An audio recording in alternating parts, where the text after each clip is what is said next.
right. Hello, everyone. Good evening. It's nice to see everyone tonight. Welcome to the Milton School Committee of September 8th, 2021.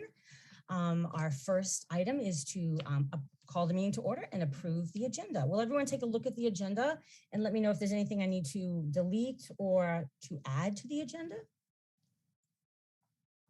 Yes, Member Rosemarin. Yeah, I think I don't have the agenda in front of me, but I think you had school building committee. Yeah, we didn't take it off. Yeah, I'll just cross it off because we're gonna have something at the next meeting, right? And then at the October 6th. Definitely October 6th and right. Maybe the next meeting. Right, and I'm looking at my notes from last time and so there are two things that I should have put on. We'll put them on for next time. I didn't send them to Charlene, but so aside from the deletion of school building committee, is the rest of the agenda looks good? Okay, so I'm just gonna make a motion to approve the agenda. Do I have a second? Second. All right, let's see a show of hands for everyone who approves the agenda. All right, that's a unanimous vote. All right, here we go. Superintendent Jett, we are so excited to hear about how the first few days of school went and how things are going and other updates you're going to provide for us tonight. So Superintendent. So thank you, Chair Aberhart. The first item on the agenda under the superintendent's report is the transportation, which I know there's a number of folks out there that have some genuine concerns about the transportation. We have been working, and I give all the credit to Amy Dexter and Laurie Dunn in the central office, and then the support that they're getting from other folks. But as indicated on the 25th, we had approximately 1,400 folks request ridership. We are now down to about 91 that are still waiting on the waiting list. However, we have accommodated all of the students that we are required to do, but there's some unique circumstances where we might have an elementary student get the bus and the older sibling, whether it be at the middle school or the high school, not get the bus. We understand those challenges, and especially for the folks that are furthest away in the middle school and high school. However, we did have a subcommittee meeting, a finance committee last week, where Amy Dexter, Laurie Dunn, Dr. Spalding, folks in central office put their collective heads together to try to find ways in which we could come up with some additional funding sources. We are exploring and having a conversation about an additional bus, particularly for the middle and high school, only to accommodate as many of the students on the waiting list as possible. But even with that, we know that we still may not be able to accommodate everybody. And I would repeat that. We'll still get enough, but we still may not be able to accommodate everybody because we anticipate we'll be able to service anywhere up to 76 students on this bus doing 2 runs. And the reason being, if it was elementary, we could probably fit 73 to a bus, 3 students per seat.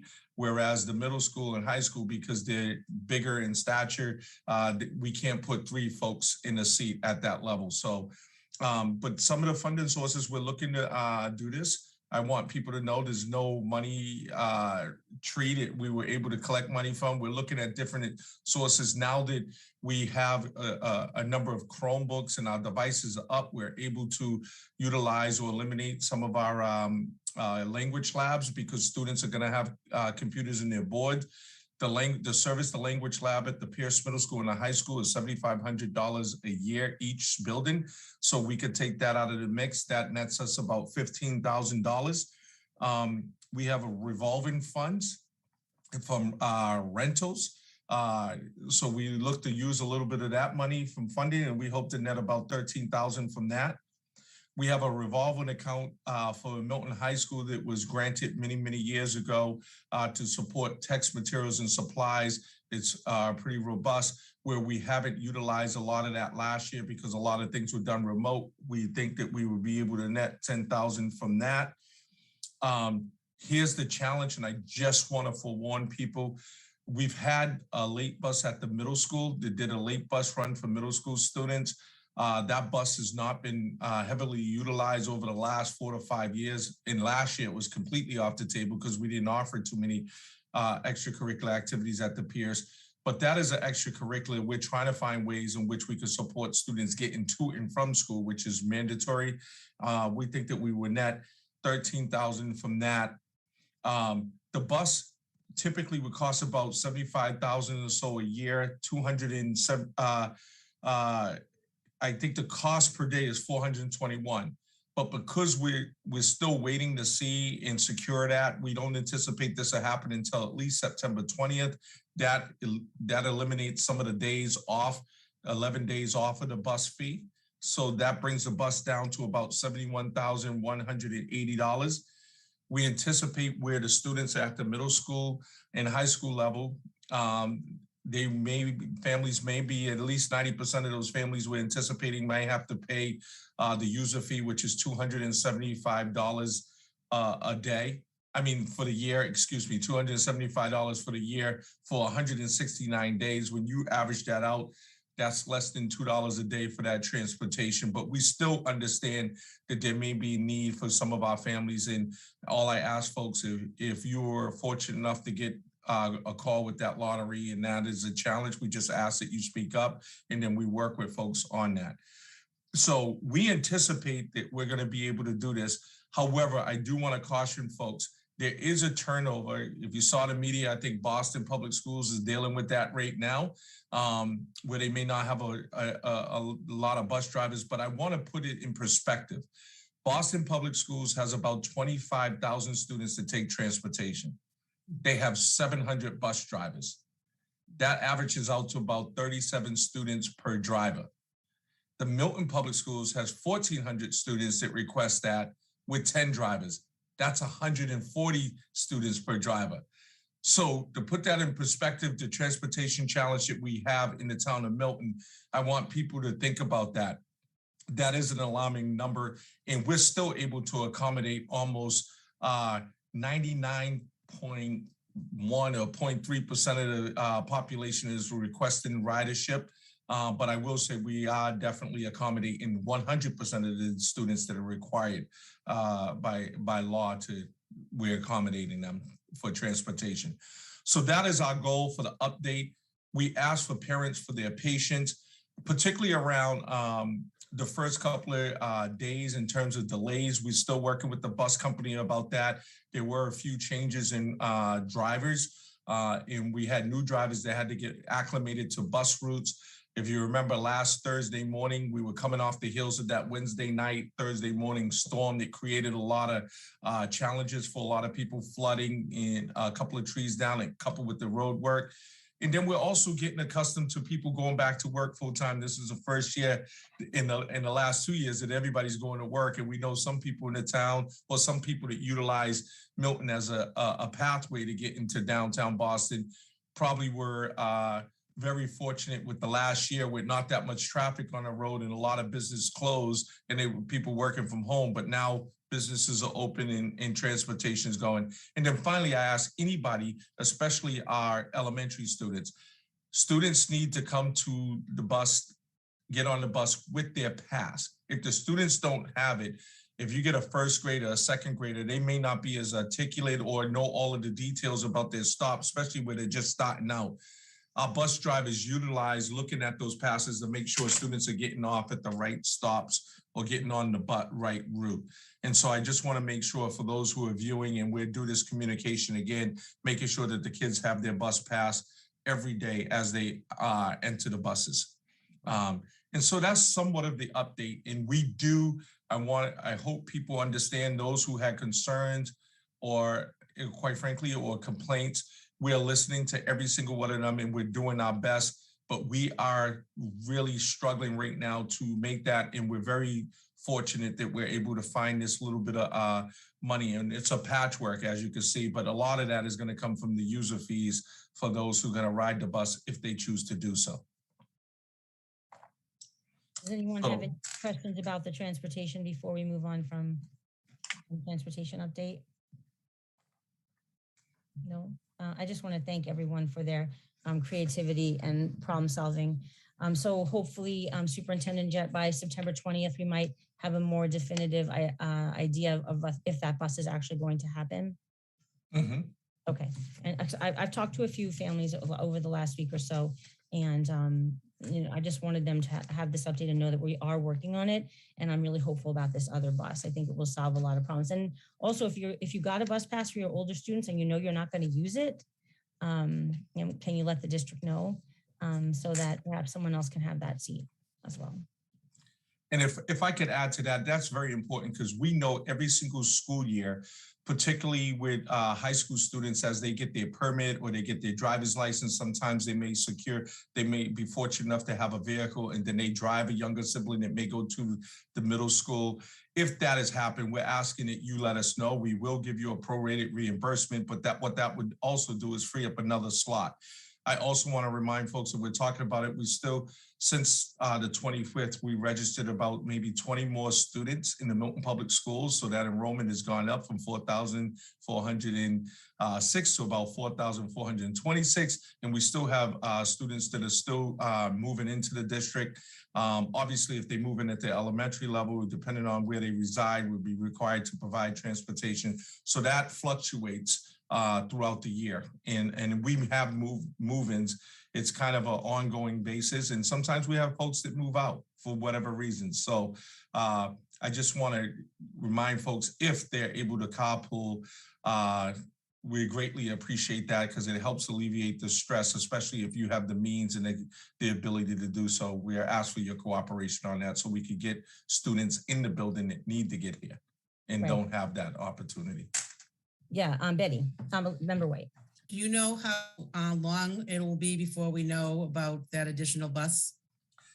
I would say we should know within the next couple of days, but even if we do know, it may not start until the 20th, because then we have to secure the driver. We have to make sure the driver knows the routes and things like that. And remember, this is going to be a unique bus because it's going to pick up Pierce Middle School and high school only. It'll do one run and then go out and try to do another run. We're only able to fit about 40-something students on a bus at any given time, particularly for the middle and high school. So it'll take a little bit of time to get acclimated. And keep in mind, next week we do have a day off because of Yom Kippur. And so we ask for folks' patience on that as well. And that was the same thing with the delayed, little bit of a delay. We were doing this Thursday, then Friday was off, Monday was off, and we were back on it as of yesterday. Dr. Craig, you had a question? Not a question, just a comment. Assistant Superintendent Dexter is not here because she is attending the select board meeting that's running at exactly the same time as this meeting. But I just want to recognize how much time she has put into this whole transportation situation, everything from the routes that the buses are taking to helping to find these little places where we can cut some money to make way for a new bus. So I just wanted to thank her and Laurie Dunn for all the work that they've done on this. Excellent. Yeah, thank you, Dr. Craig. One of the community members that I spoke to asked me how often the bus routes are looked at. And I do believe the bus routes are reviewed every year. I know Dr. Pavlichuk would ride them yearly. And now I know that Assistant Superintendent Dexter is riding them as well. I would like to share that a community member emailed one of the select board members and said that they had paid for a bus and they didn't get a bus, and that they were indicating that there was no recourse for that. But everyone knows that if you paid for the bus and you want your money back, you can ask for it back. It takes time for the town to generate an actual check. But if you don't wish us to hold the spot, or you want to talk about getting that money back because you need it for whatever reasons, please reach out to the district and they will speak to you about that. We recognize that everyone paid for the bus when they registered, and not everyone, 91 people are on the waiting list. But if you have any concerns about that, you can certainly reach out to the district, and we'd be more than happy to speak to you about a refund or what recourse we have around that piece. I just wanted to share that because the select board reached out to us about that, and I just wanted it to be crystal clear what you could do to get your money back if you needed it or if you wanted it back. And in Chair Everhart, you bring up a very good point. In that policy is applicable to athletics or clubs and activities. Sometimes students sign up to try out for a team. You might pay the fee to be on the field. Student may not make the team, or the student might decide not to do it. We do give reimbursements back, but it does take a process. There's one thing, and I know I'm going off script, and I do want to say this because I think it's very important for the general public to know. A lot of people are concerned about the finances of the Milton Public Schools and say we should get back to teaching and learning, which I agree 100%. But I do want to let you know, even with this bus, we identify sources. We're going to be $1,000 short. I think that's short money. However, we probably pay our attorneys to help us with these public records requests that keep coming in. And what people don't understand is that's eating up central office time. Because we're required by law to respond in 10 days.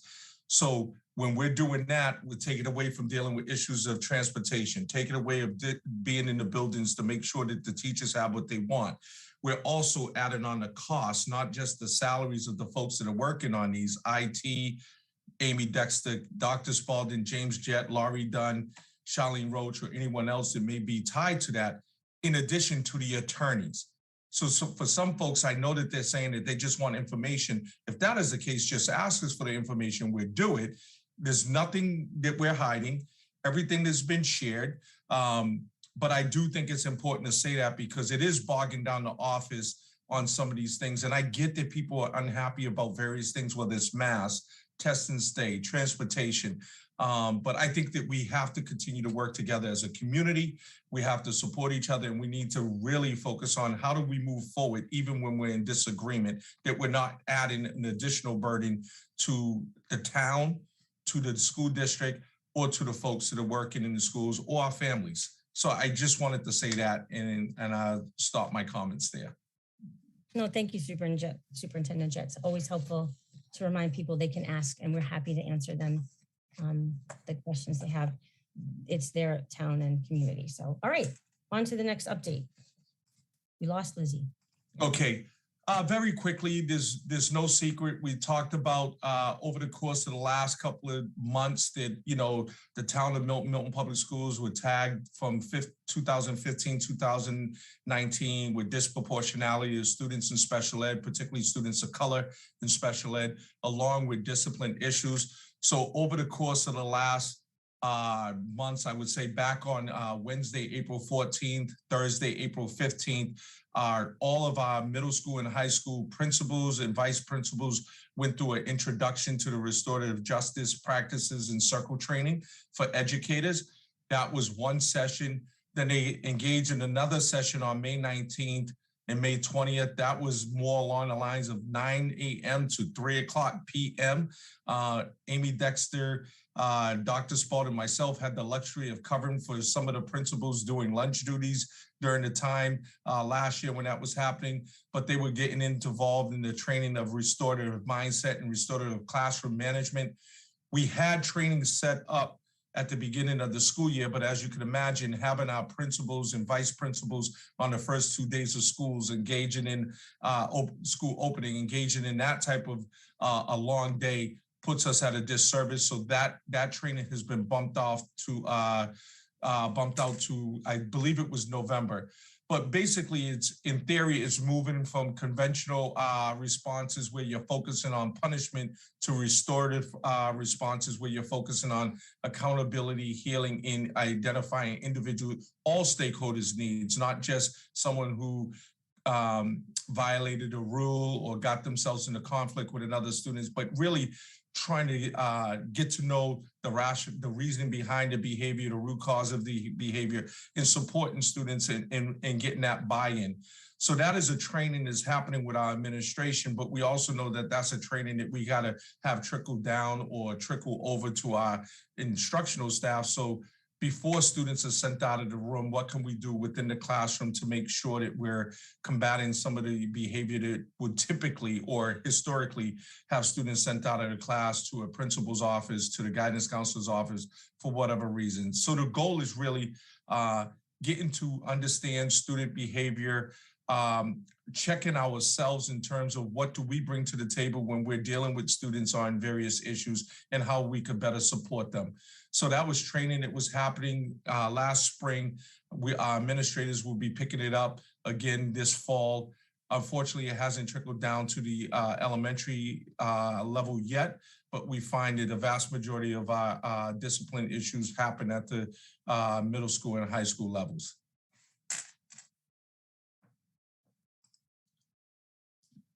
Sorry. Does anyone have any questions? I'm sorry. I'm back. It's okay. Sorry You're about back. that. I was like, I said, we lost Lizzie, but you came back. Oh, technology. I just love technology. Does anyone have any questions for Superintendent Jett about restorative justice training. One of the things that Superintendent Jett, that comes to mind as I'm listening to you speak is that there's a lot of chatter in the community about these kinds of words that we use around the types of training that we do and the things that teachers and students are engaging in, that the community doesn't really have a lot of knowledge or background knowledge about these things. And I remember that when I was a parent in Milton Public Schools a lifetime ago, that when we rolled out new things, there were often parent engagement evenings where you could talk about those things, like what was everyday math? What was this program? What was that? And parents could come and listen. And I'm thinking, and we can talk about this perhaps around our school committee goals later on, that it might be a really interesting opportunity to talk to parents about restorative justice, because restorative justice is for everyone. It's not just for disciplinary issues, and it's not just for addressing disproportionality, but it really supports the development of those life skills of how to solve problems in ways that are peaceful and restorative and not hurtful long-term to relationships. So just something that I was thinking about as you were talking, that there might be opportunities to engage the larger community so that people feel more part of the conversation and know what's happening at higher levels and down through the programs.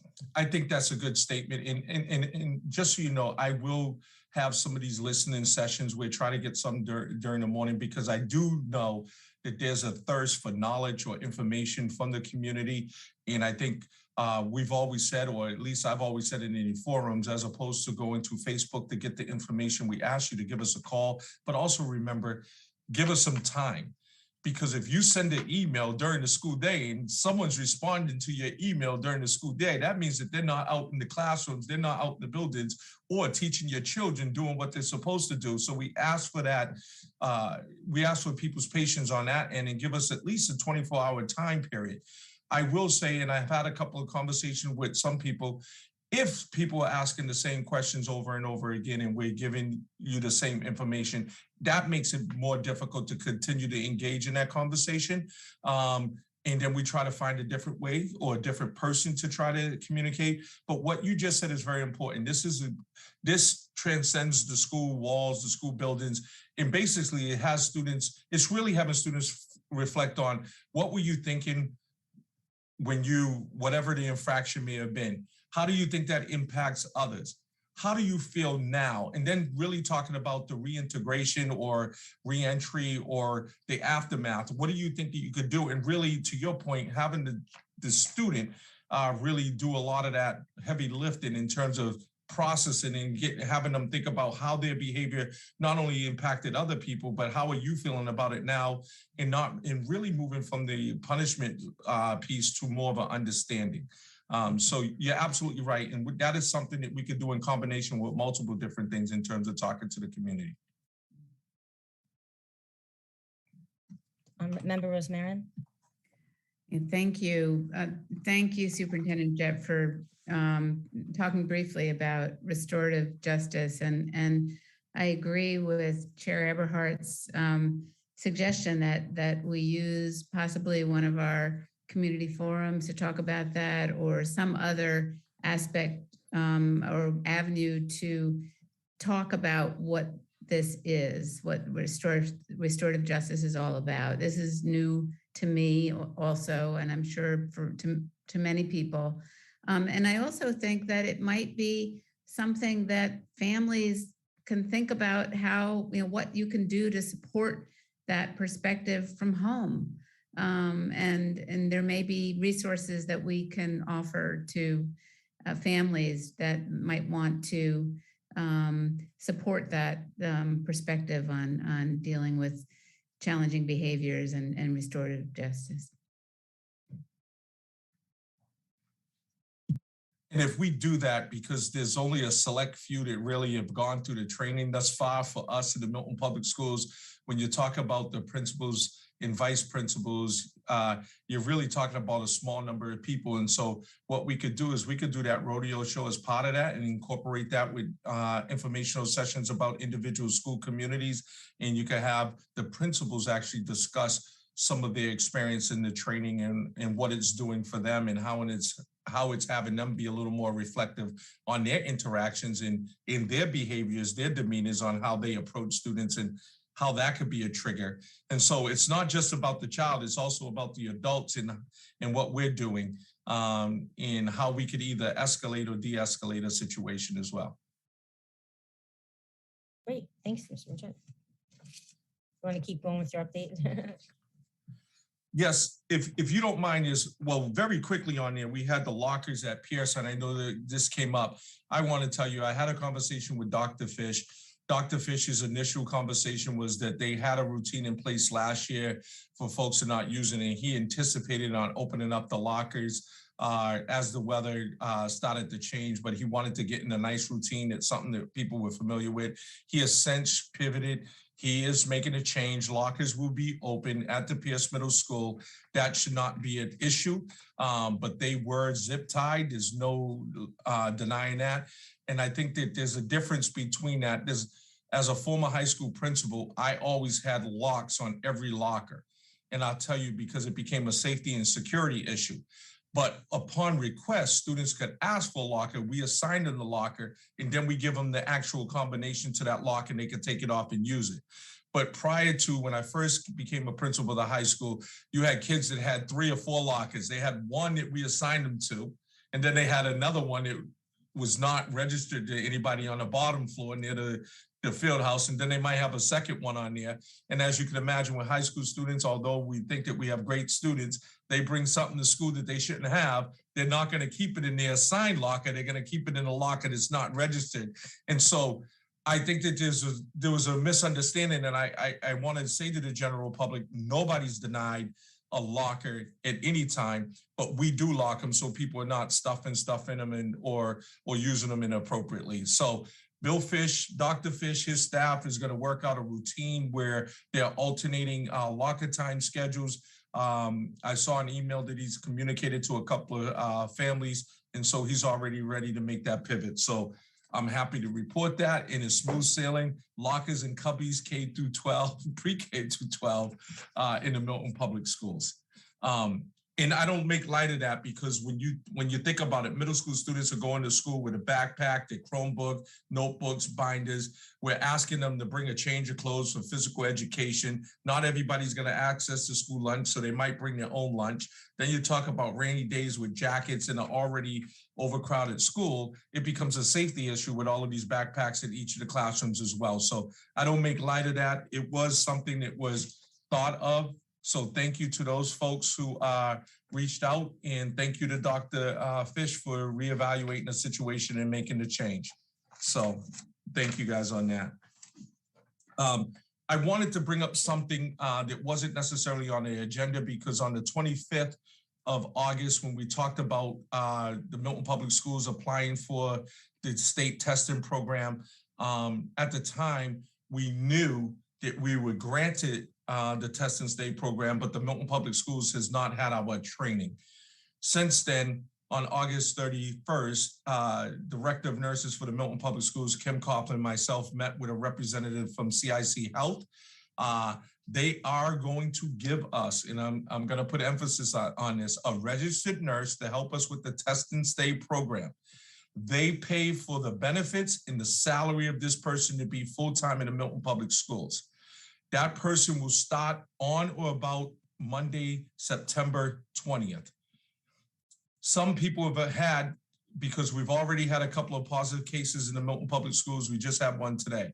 Some people said, I thought you already were in the test and stay. Unfortunately, CIC Health orders our By Next Now testing kits. We don't have them yet to do all of the testing. So what we're going to be doing moving forward, and I want to make this clear, and I try to communicate this in my blog, and I try to communicate it separately. In the past, because last year, not too many of our students were vaccinated. Now we have students that are vaccinated.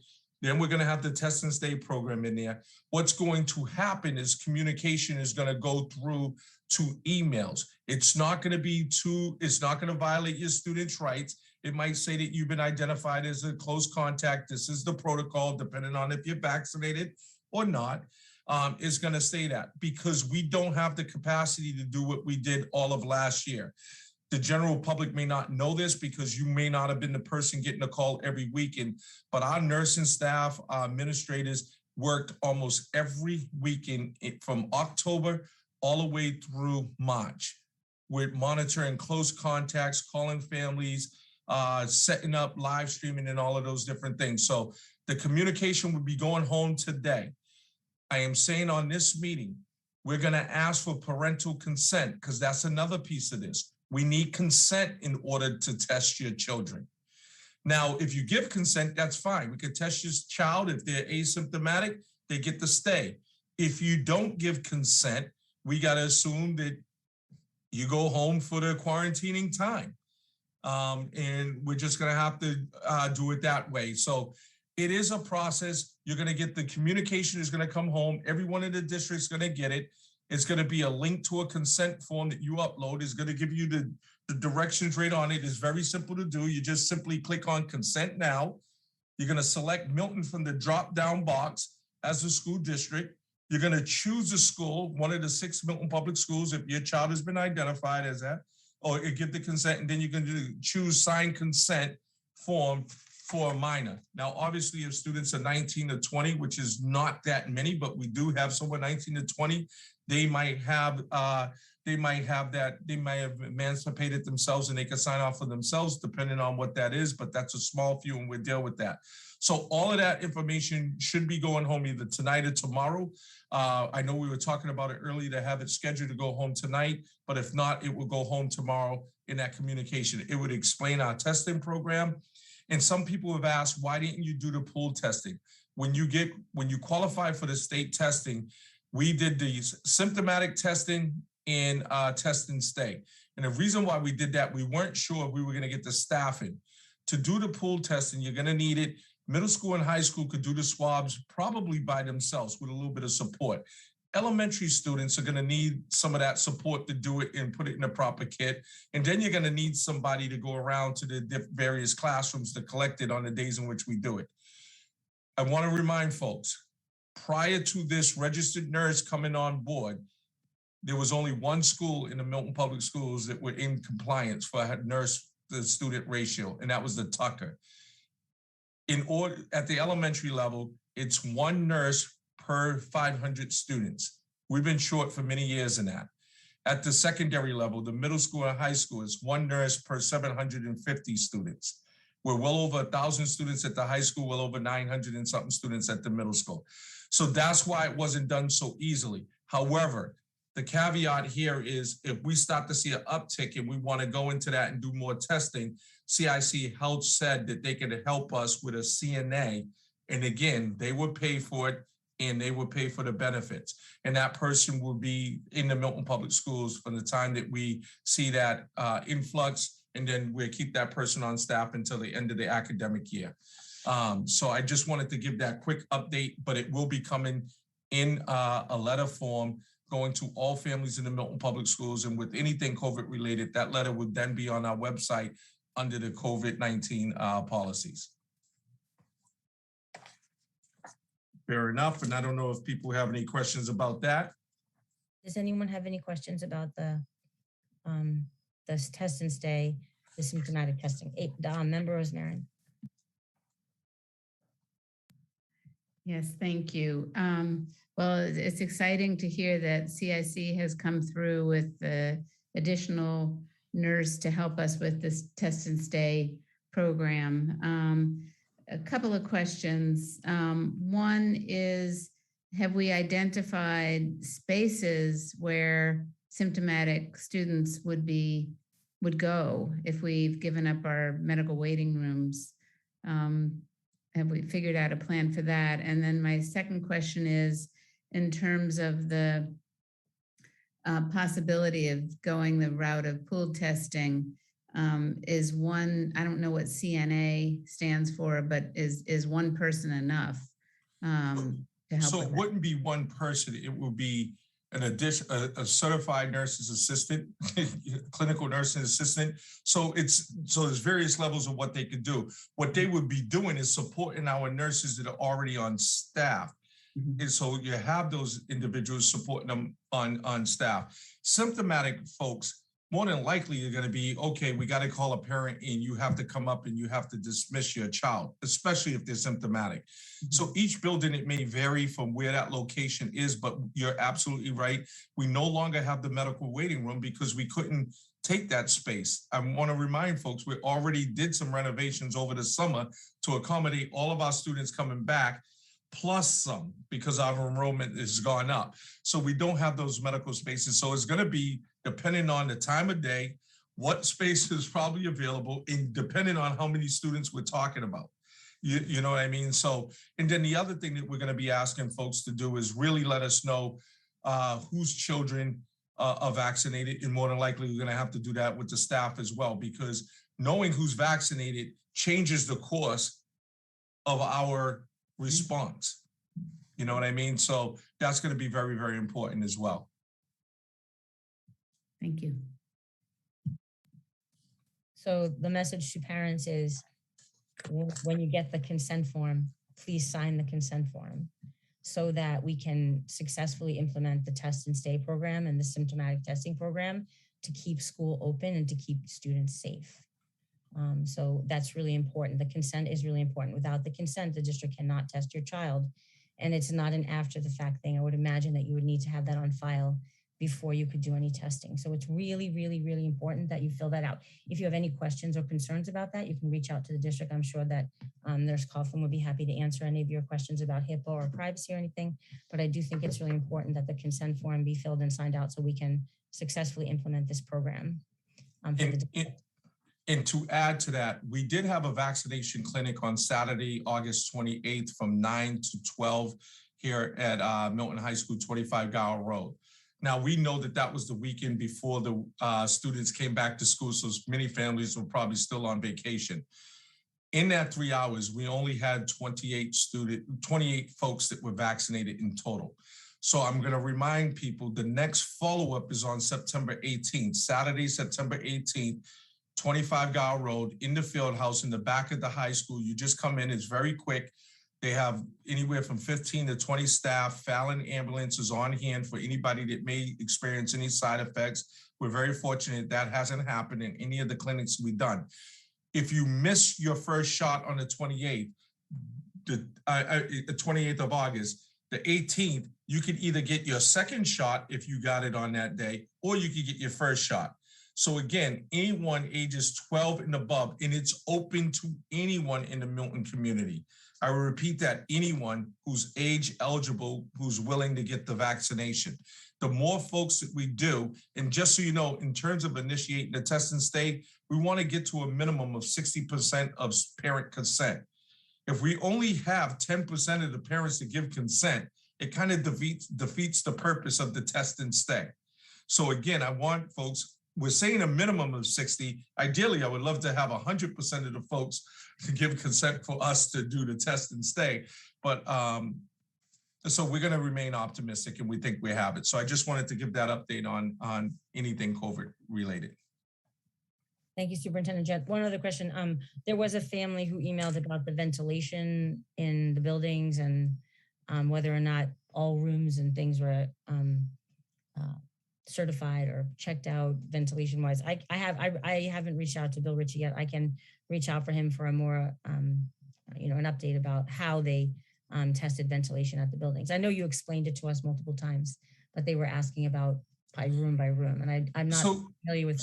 I know in other districts they do, but I'm not familiar with. So we have done some testing, and it varies depending on you can test the class when nobody's in it. It changes the dynamics. You test for the CO2 level. It changes with the dynamics when the class is full. It also changes if the class doesn't have windows to the outside. It changes if the windows are open. So in the Milton Public Schools, just so folks know, we leave the rooftop units open. We have the MERV filters that are in every day. Those are checked on an ongoing basis. We ask teachers to keep their classroom windows open for ventilation, keep it in mind of those who may have allergies. And we also ask that you keep the doors open. And if the doors, that helps create multiple different air exchanges. sometimes if the weather's too hot, you might have someone with a fan. If you have a fan, it needs to be a window fan facing the outside, so you're taking the air from inside outside. So all of those mitigating strategies that we've had in place last year, we're going to keep in place this year to make sure, in addition to the cleaning, to make sure that students stay as safe as possible. But I will say, and I also want to give credit, I shared this at a quick meeting earlier. About a week and a half ago, we had a resident in the town that was working on a program, a movie, and reached out to the Milton Public Schools and said that we have items that are really up for grab.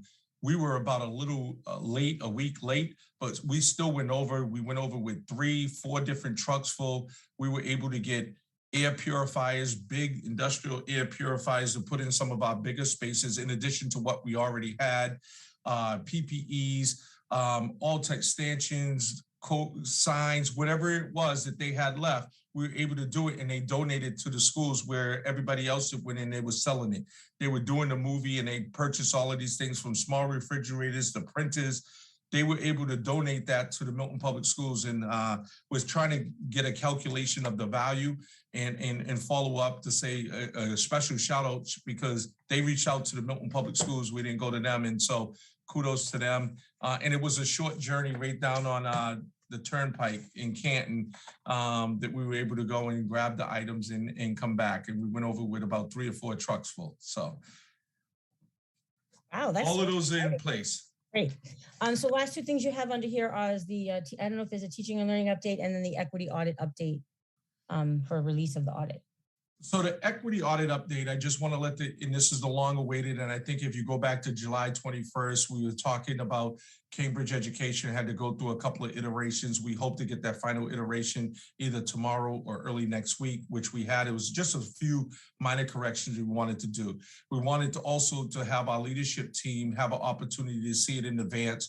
And we also wanted our faculty and staff to be able to see it in advance in the event that parents or guardians have questions. Our next school committee is the 22nd. We hope to have that out into the hands of the community and on our website by September 23rd, the day after our next school committee meeting. And so we're asking, we know a lot of people waited, wanted to hear the results of that. We're gonna give you the whole report. It'll be on our website, but that will go out on Thursday, August 23rd to the community. September 23rd. Okay, September 23rd, excuse that's me. okay. No, that's okay. I can't believe I'm trying to rewind the time. No, please, no, don't go back.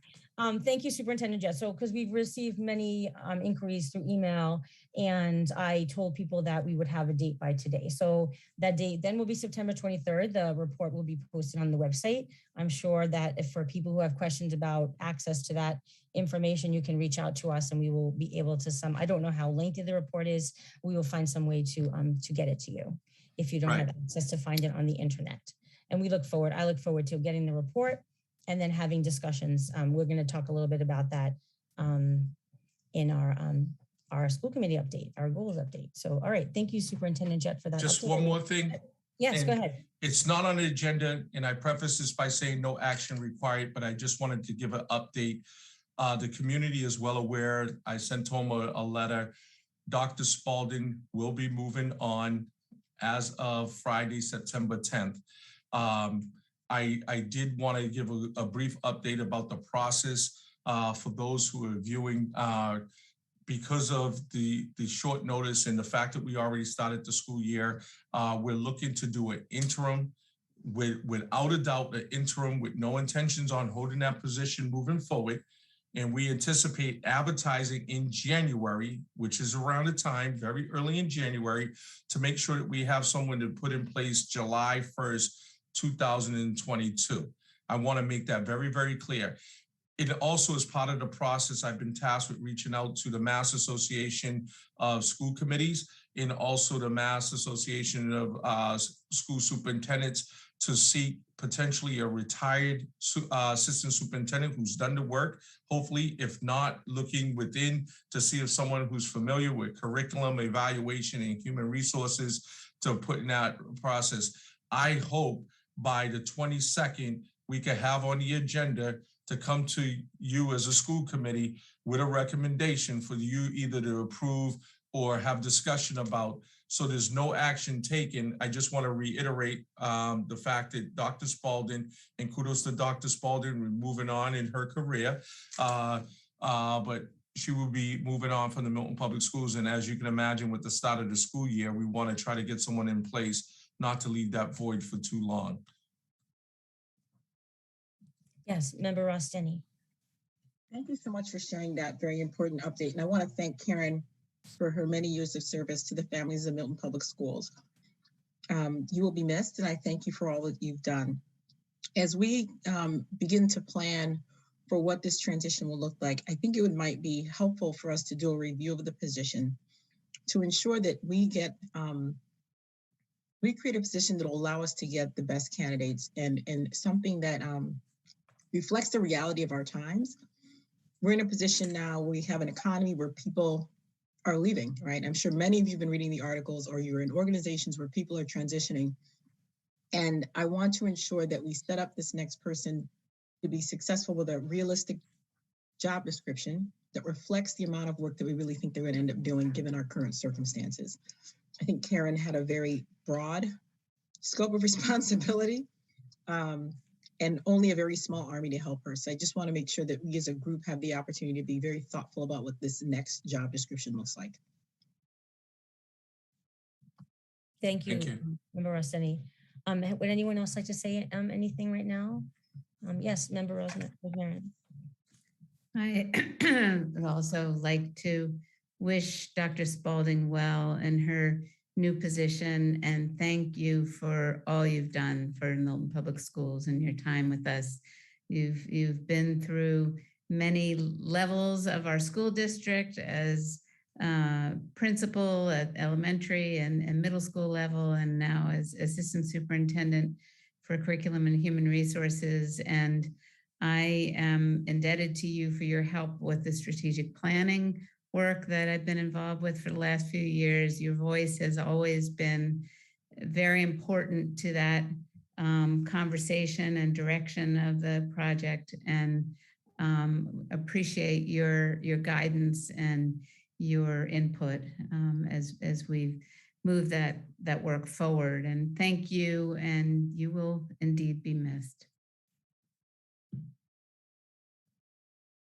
Yes, if you want to say something, just go ahead and say something, please. Okay, so I'll jump in. Karen, I'm going to miss you.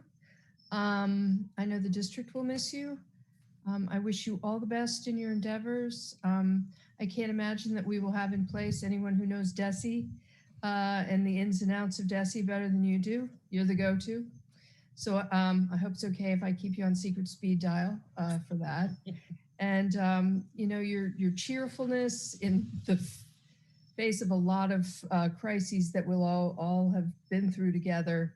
I really admire it, and I really thank you for it. So truly best of luck in all that you do, and I hope you keep in touch. I also want to echo our thanks to Karen for all of her hard work and her dedication. I remember the first time I actually met you and had a conversation with you was I was a parent of a peer student, and I was wandering the halls, and I think it was open house, and I was lost. I couldn't find where I was going. And I think you looked at my face and said, "Can I help you?" And you actually walked me to the room I had to find. And I thought, I like this woman. She's got the personal touch. So anyway, I wish you really good luck in Brockton. All the best. And I guess I would be remiss. I had the luxury of several years back interviewing Dr. Spalding for her first stint in the Milton Public Schools as the vice principal of the Pierce. And she quickly rose through the ranks and became the principal. But even today, as we're sitting down in the office and kind of looking at everything she's doing and how to make that transition, learning some of her roles as the evaluation guru, and even today, September 8th, learning some of the things that I was shocked that she was still doing. So I think to Member Ross-Denny, Karen having her hands, her knowledge and expertise in multiple different buckets it's going to be a challenge. And but I will say, being as organized as she is and very attention to detail, I believe that she'll set us up with at least have a framework on how we could do the work that we were talking about in terms of how to divvy it up to make sure. But I would extend that to a lot of people within this district. For those who don't know, very similar, not to take any credit away from Dr. Spalding, but to member Ross Denny's point, you have the assistant superintendent of business doing transportation. You have the administrative assistant for the curriculum, the assistant superintendent of curriculum doing transportation. It is a system that we really need to say, and we always talk about a revenue challenge in the town of Milton, but we really need to look at it because we want the best for the students. That means you got to provide the best opportunities for them without overburdening any one individual or any two individuals. And so I do think that Dr. Spalding, she knows that she's a huge contributor to the Milton Public Schools, has been, and even beyond her tenure here in the Milton Public Schools, I'm sure she's going to keep contact with some of the colleagues here in giving some meaningful advice and support, even though she's going to be in her new role. So I do want to thank Dr. Spalding publicly, and I wish her nothing but the best. Yeah, I agree, Superintendent Jett. My favorite image of Dr. Spalding will always be the one where she was, I believe it's the violin, or it might be the viola that you play, of you playing with the students at the Pierce when you were a principal there. And that's the image that I will carry with me from your work here. And you've been through some difficult times this last year and a half, and you managed them all with a lot of grace and kindness towards people who were not always so graceful and kind towards you. And I appreciate that tremendously and immensely. And I know you're going to be very successful in your new role in Brockton and closer to home and to your family, and lots of new doors and opportunities opening to you. So I don't know if there's anything you want to say, if it's all a little bit too much, but you're welcome. Please say something if you'd like. Thank you. Thank you all for those really kind words. Thank you to the Milton community for the opportunities. And thank you mostly for your continued commitment to doing right by children, which is why we are all in this work. And so all of the kind words and compliments and all that you just said is all rooted in, and hopefully this was clear through my work in a commitment to children and families. It has been an honor to do this work here. I don't have to tell this group that there are amazing folks doing the work every single day, every minute of the day. Anyways, I'm excited about this new chapter. It's focused on ensuring excellence in teaching and leading, again, in the name of children. And so, yes, I'm just a phone call away. I expect updates. I will be looking and watching to see how the next few months unfold in this incredible journey and incredible work. And just, again, want to say thank you for all of the support and work over the years. I have learned so much from all of you, from former Superintendent Mary Gormley, current Superintendent James Jett, as well as all of the folks along the way. So thank you. And again, I will definitely be watching and just a phone call away. Thank you, Dr. Spalding. Thank you. All right, thank you, Superintendent Jett, for that update. Really good information, useful information. And if parents or community members have any questions, they can reach out to us. All right, thank you so much. All right, and the next item on our agenda is Citizen Speak. I will remind everyone that Citizen Speak is allotted for 15 minutes. If you wish to speak at Citizen Speak, you can raise your hand and someone will promote you to be able to speak. We ask that you state your name and your address, and that you limit your comments to 3 minutes. And that you are mindful of our privacy policies, and that you're not referring to any particular people in name. And we look forward to hearing your thoughts. If you have any tonight, please raise your hand and you will be promoted to speak. I'm hoping someone from Milton Access TV is going to do that, because Margaret Eberhard does not know how.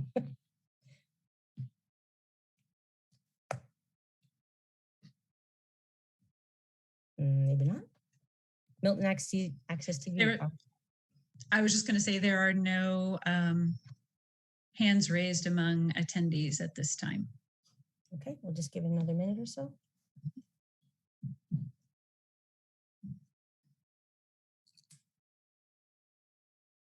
All right. All right. Well, thank you very much, everyone.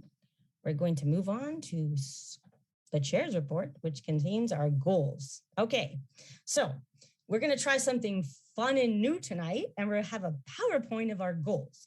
I recognize that I confused everyone with my PowerPoint. I love PowerPoints, in case you all don't know.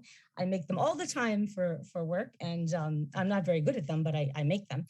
Anyway, so I put the goals that we talked about at our retreat on a PowerPoint. Member Rosemarin sent some edits in a document, which I tried to add some of them, and I shared that document with all of you today. I don't want to be the only person speaking tonight. So please, Member Rosteni, Member Carroll, Member Rosemarin, Member White, Dr. Pickett, please join in when we're talking about our goals. So I'm going to share my screen if I can find the goals. Hold on one second. So remember, I won't really be able to see you all anymore because you'll all be in my corner here. So, oh, hold on one second. I got to go all the way back. All right, here we go. So this is a presentation of our goals. These are our draft goals. These are not finalized. The process for a school committee to set goals is the school committee has a retreat, usually or 1 or 2 days, where they meet to discuss the goals they might have for the district for the year. They draft some goals and then they present them at open meetings to discuss, and then they get voted on. And then those are the goals that the district will work on for the year. So I'm just going to give a little background information that we had our retreat over 2 nights, which was the 3rd and the 4th of August. We had it at the Milton Access TV studios. They were open to the public, and we had 1 member of the public attend on 1 evening. Most of our school committee members were there. Unfortunately, Dr. Arlene Craighead was not able to attend, but she was with us in spirit, and the administration was also present at these meetings. We looked at our 2020-2021 school committee goals and what goals were we able to achieve. And you can see the goals here. This PowerPoint will be available to share with the community, just so you know, but remember, just a draft, okay? But you can see that we were pretty successful in meeting some of the goals that we had in terms of conducting the audit, funding the Director of Educational Equity position, piloting a social emotional screener, creating and maintaining our online learning programs and remote learning for students, running in-person programming from September 16th last year all the way till the end of June, and then increasing that as the year went on. And then we really began to develop and execute a plan for utilizing existing spaces to address the issues that we have and to retrofit and repair common academic spaces to facilitate learning for this year and beyond. And these are some of the goals that are still in progress, looking at our new math and social studies curriculum, fully incorporating the role of the Director of Educational Equity, what that role looks like and what and how that will play out in the district. We're continuing to work on our anti-racism action plan around inclusion and diversity, and really thinking about professional development for our staff to build capacity around social emotional learning, around trauma-informed schools, cultural competency, and racial equity. Superintendent Jett shared his vision with us at the retreat, and these are some of the top priorities that he shared with us. Our teaching and learning is our priority. And one of the things that we talked a lot about at the retreat is that this is a reset for us as a district. This is an opportunity for us this year, after all that we went through last year with hybrid and remote and pivoting, closing and opening, is to reset and focus our energy on teaching and learning and aligning teacher practices with the district priorities. And we talk about equity to better define what equity means for the entire community. There are people in our community that don't feel part of this conversation, but everyone is a part of this conversation. So having a better understanding of what we mean when we say equity, and then what that means in the roles and responsibilities of everyone in the district, and that includes the community. To engage in social emotional learning. I know that there are some people that think that social emotional learning is not learning, but social emotional learning are life skills that students and adults need to be successful in the world. And then the biggest thing that we've been thinking a lot about this year, both Superintendent Jett and the school committee, is student and family engagement. We know that the community has a lot of strong opinions about many of the topics that we've been discussing, and that we need to find different ways to engage the community in these conversations. As we said many times before, school committee meetings are not that venue. They are business meetings. They're not opportunities to engage with the public. They're opportunities to discuss things as a group. So we need to think about that as we move forward. How do we prioritize the goals for the 2021-2022 school year? We review data, district data presentations, and the student opportunity plan that Dr. Spalding presented a few meetings back. We review the initial findings of the equity audit because we don't have the final findings of the audit. And then we really considered some of the issues that were raised by the community at school committee meetings and also through email. And then, so our goals focus on three things: teaching and learning, family and community engagement, and social and emotional learning. Okay, so teaching and learning goals. So, okay, so there's a lot of words here and a lot of things to digest. So I'm going to stop talking and ask someone else if they would like to speak now, because I'm talking a lot. You will see here that I put some of the things in red that member Rosemarin sent in her document today. But one of the things that we're thinking about as we start out this year is unfinished learning. And I think that there's another term that DESE uses. Is it accelerated learning? Like there's another word that DESE uses when they think about bridging the gap between the pre-pandemic time and the pandemic time that we're living in. And I think it's accelerated learning, but in this goal, we called it unfinished learning. And so we could certainly think about whether or not we wanted to change that topic. Does anyone want to jump in here? And we don't have to read the goals. They're here for people to read for themselves, but discuss these goals and have a conversation around them right now. And remember, I can't see you. So if someone else can see people on the committee, they could just call out, like say something, anyone besides me. This is Beverly, and I want to give some folks some context, at least for the teaching learning goals. And I think it's important to realize that there's two components of it. It's one, knowing that Massachusetts has established what children should know and be able to demonstrate, but there's also a need to be able to assess that. Right. So the first two goals are around ensuring that we have those assessments in place so that teachers at the high school level have the ability to know what have their students learned based on what they've taught. So if there's a need for course correction, they can at least name what that is. And teachers also need to be trained on what those tools are. So that's why the first two goals address those fundamentals. And the last two goals have specifically to do with how are we measuring whether or not we were successful. So we realize that, there are in many districts, students might enter for decades. Students will enter a grade and they may not know grade level work, but there are very specific instructional strategies that people use to get to quote unquote catch up students.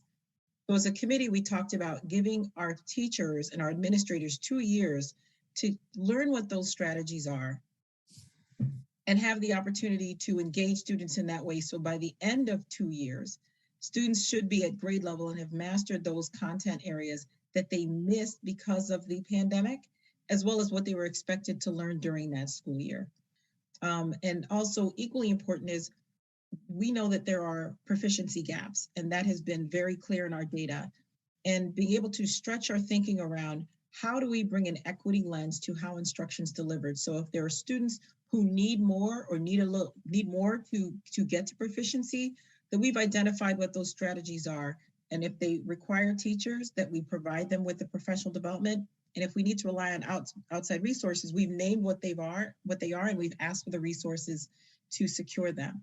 But I think it's really important that people realize that any type of achievement gap or any disproportionality when it comes to academic outcomes, it's an equity issue. So it's very important that we name what do we need to give students so that they will be successful. And it's whether it has very little to do with your race or your economics. It has to do with making sure that our students leave Milton Public Schools proficient in the content they're expected to learn. Yeah, yes, I can see you, Betty. Member White. A little bit of, I don't want to call it pushback, but just it's sort of a question that I'm thinking about today as I was rereading these goals again. So because we didn't do MCAS 2 years ago, and because we did MCAS this last year, I don't know where we are. So what I kind of wondered, I looked at the dates for when these goals are looking to be measured, and where our proficiencies should be June of 2023. But there's almost a part of me that says, so we're looking for 2 years to catch everybody up or to get people improved in some of these ELA and math curriculums.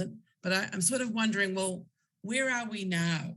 I mean, so how am I looking at 2 years from now? Because if, let's say, having worked with elementary school kids who came in from a different district and were evaluated when they came in and had some assessments done and were found to be, let's say, 2 years behind grade level, but then during the 6-month period in the school that they were in now, they caught up significantly, but they were still below grade level. But in the 6-month period, they gained a year of mastery in reading or math. So I'm just wondering, how can we measure this goal when we really don't know? I want to know, like, where's the data about where the kids are now? So I'm happy to answer that. And I feel like I would love to have Karen also join in. Last year, the district purchased a series of formative assessments, especially at the K-8 level. I think they're working on the high school level. That's why we have those first 2 goals. And they were able to demonstrate that there was truly unfinished learning in very specific topic areas. And the Universal Summer School was meant to address some of them, but we know that not every child who left the district not performing at grade level had the opportunity to participate in the summer program or may not have caught up. But the assessments that the district has purchased is the gauge by which we're going to determine what they have and have not learned, because the MCAS is a summative assessment. Once that school year is over and they've taken that test in May or June or whatever it is, teachers aren't getting that data until the next school year to do something about it. So that's not the measure by which I would say all of the direction in terms of what instructionally needs to happen should come from, but it's the formative assessments that are administered over the course of the school year that should be that litmus test. And Karen shared some of that data in the spring. And with that, I'm going to stop talking and let Dr. Spalding talk. Yes, to all of what you just said. The thing about the MCAS and what students have to coordinate a number of skills and a number of chunks of knowledge in order to perform on the MCAS. What our both the iReady Math as well as the Lexia Screener for reading, for example, which is K-8, both of those, kindergarten through 8th grade. What they do is, and the power of them is that they identify more discrete skills and more discrete pieces of knowledge that give teachers guidance so that they can really target efforts in a very strategic way. And so I don't have the numbers off the top of my head, but there is a lot of data that we were able to collect both last spring as well as will be collected, I would say probably within the next couple of weeks this fall. So there will definitely be some information for teachers and for leaders in terms of where students are from a sort of skills perspective and where we think they should be both in reading and in math through those 2 platforms. Okay. So member White, do you think that what might be missing from the C section of this is like how? In other words, by June 2023, MPS students K-8 will demonstrate grade level proficiency in, sorry, you guys are like blocking the other part of me, for their current grade level as well as their previous grade level evidence pre-pandemic. So do you want us to stick in there something about utilizing the district's assessment tools? Or the current data maybe, or something like that. Okay, You know? all right. I want to basically make sure that we're knowing where the kids are currently so that when we're looking at the gains that they made by June 2023, we are looking at, the data that we had and the data that we have in 2023.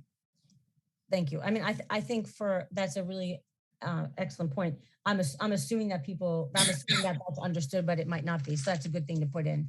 I think the A and B indicate that at the high school level, we do not have that assessment yet. So we need to acquire that in order to make sure that those students are also making up for and completing the unfinished learning that happened during the pandemic. Even though high schools have different ways of measuring growth and achievement at the different, AP exams, other types of things. This is more across the district wide. Right. Anyone else have any comments about unfinished learning A through D here? This is Lizzie. I just have a quick comment. I think it's really smart to set these 2-year goals as far as these targets. They're ambitious. I don't think it needs to be added in here, but I think it will obviously merit further conversation as we go in terms of, we're not setting specific at this time targets for the end for June 2022, which would be like the midway point to this ultimate target. But obviously we need to sort of continue to, track this and stay informed about it to make sure that, we as a school committee are kind of learning the status of the progress towards these goals, since we're setting them sort of with that little bit longer time horizon. And I'm just reminded of the earlier conversations that we've had, which I know is continuing, about the creation of a teaching and learning advisory committee. Seems a very important sort of piece of infrastructure for us. Yes. To support, the communication and ongoing kind of tracking of our progress towards these goals, given that we haven't set specific measurable targets for the, end of this coming school year. Right.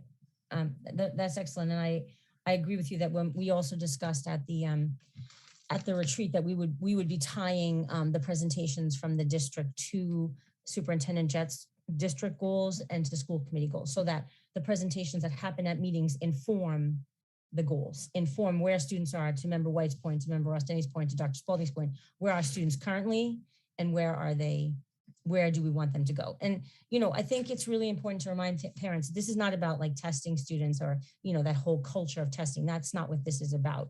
Good, solid teaching and learning is informed by assessment. Assessment is just ongoing process of how teachers interact with their students and how they gain information about what they learned. That's what this is. And then that drives the process forward.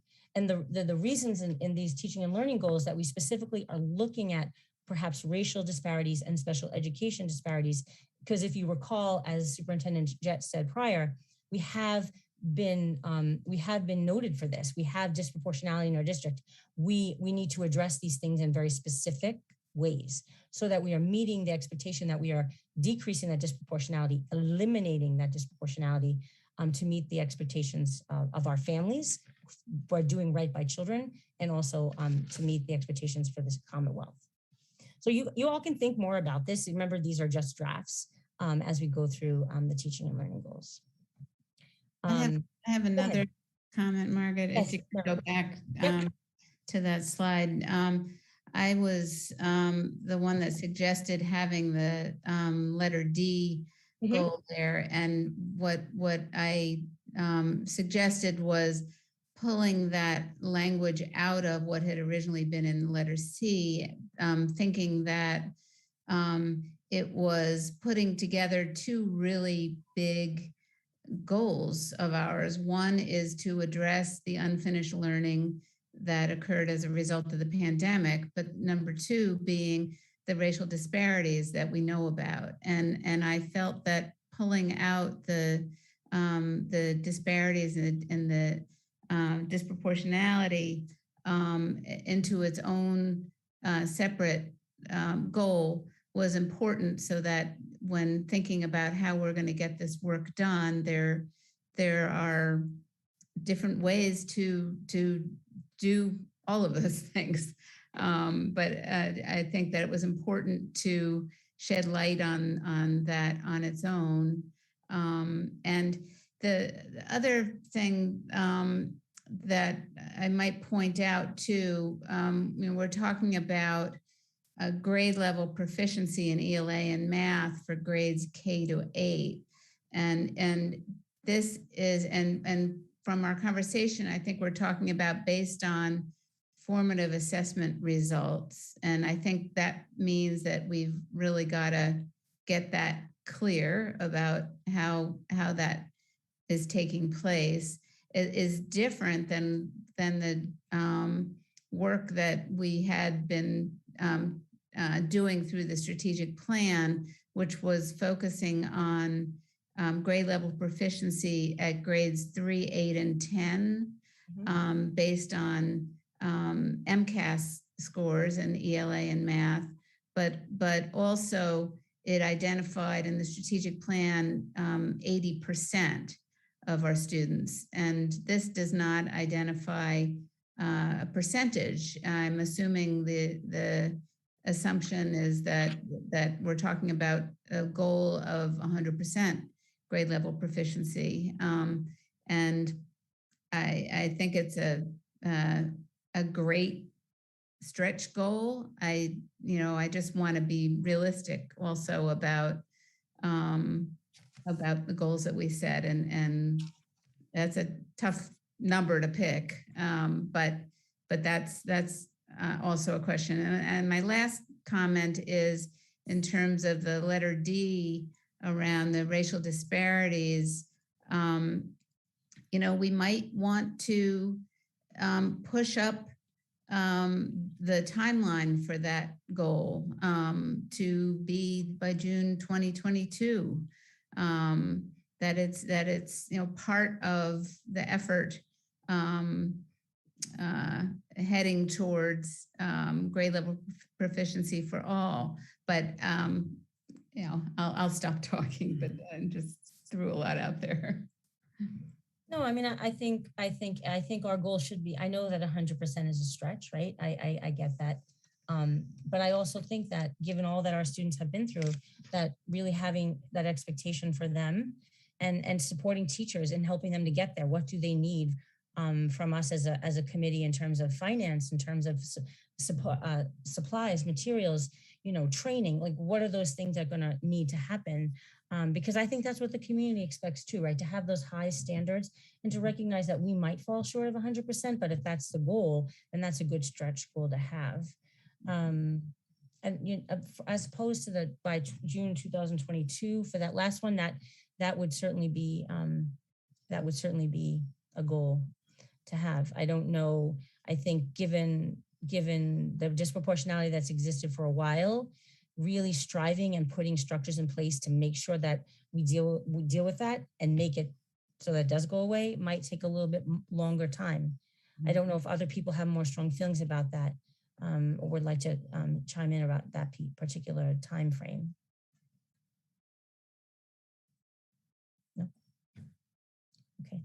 We can leave it there for now. And like I said, these are just, and Superintendent Jett, if you have anything that you'd like to add, I should remind everyone that Superintendent Jett is going to share his goals with the community at our next meeting, and our goals will align with the superintendent's goals. These are things Superintendent Jett, Dexter, and Spalding were at the meeting, the 2 meetings that we had together. Okay, so the next teaching and learning goal is on discipline. Again, we pulled the discipline out as a teaching and learning goal because this is something that we have been called out for, to use a term, noted, tagged, whatever word you want to use, to be more mindful and purposeful in the way we implement discipline policy. So I took the goal that we originally had in the red, is some of the wording that members Rose Marin had sent to me today in the document. So you can look over these 2 goals, but they really get at the heart of the disproportionality that we see in terms of special education and students of color with discipline. This goes back to also Superintendent Jett's comments about the training around restorative justice and how all of that is going to play into making these policies more equitable for all students. So feel free to jump in, whoever would like to talk, have a comment, a question. No? Well, I jump in. And when we move on to the special ed goal, we'll see there was a suggestion there under the special ed goal that we identify a subgroup of teachers who will work together as a team to analyze referral rates to special education and study research-based best practices into addressing those referrals and developing a solution and a project plan to address those and presented it to the leadership team. And I thought that that was a good process. And when I looked at the discipline goal, I thought, well, I kind of like to have a team that's looking at this the discipline issue in a similar way. So, one is looking at special ed disproportionalities and special ed referrals, but another that's looking at discipline practices and to have a team that is not just looking at our policies and rules, but actually examining how discipline is taking place in our discipline practices throughout the district and making recommendations by the end of June. So that could be a separate group that could be working on that by June 2022. So one group that could be looking at policies and rules around discipline, and another that's looking at practices. Well, Ada, thanks for sharing that, because I think it tees up a really good question, because I am not sure how much work the district has already done. It sounds like from what Superintendent Jett shared earlier, there has been some coalescence around the idea of pursuing restorative justice as our philosophy, and whether or not I know at the middle school, it was a committee that was doing this work. Is that what's happening at the district level? Or would it be helpful to take a step back and bring other people to the table? Superintendent Jett or Dr. Spalding? I know in the beginning of the summer, as part of that return to school, I think, and Dr. Spalding, correct me if I'm wrong, because I was still the principal of the high school, but I do believe that you were leading the committee of folks looking at the discipline issue or discipline challenges in the Milton Public Schools. I don't know if you want to speak about that work, but we did not have a full committee looking at that all of last year. But that is something that is looking to restore.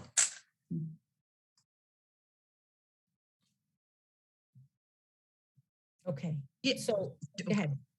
Go ahead, Dr. Spalding. No, I was just going to say that this is all of these pieces are coming together in what will be a robust plan to address the disproportionalities in discipline. And what I mean by all of these pieces is the bias incident reporting system with regular conversations, regular meetings, looking at data, doing root cause analysis, those pieces, the restorative practice training, as well as the restorative practice coach to do on-site while it's happening, professional development and support for teachers. And so these pieces are really aligning and need to align so that they are a robust approach to really digging in and addressing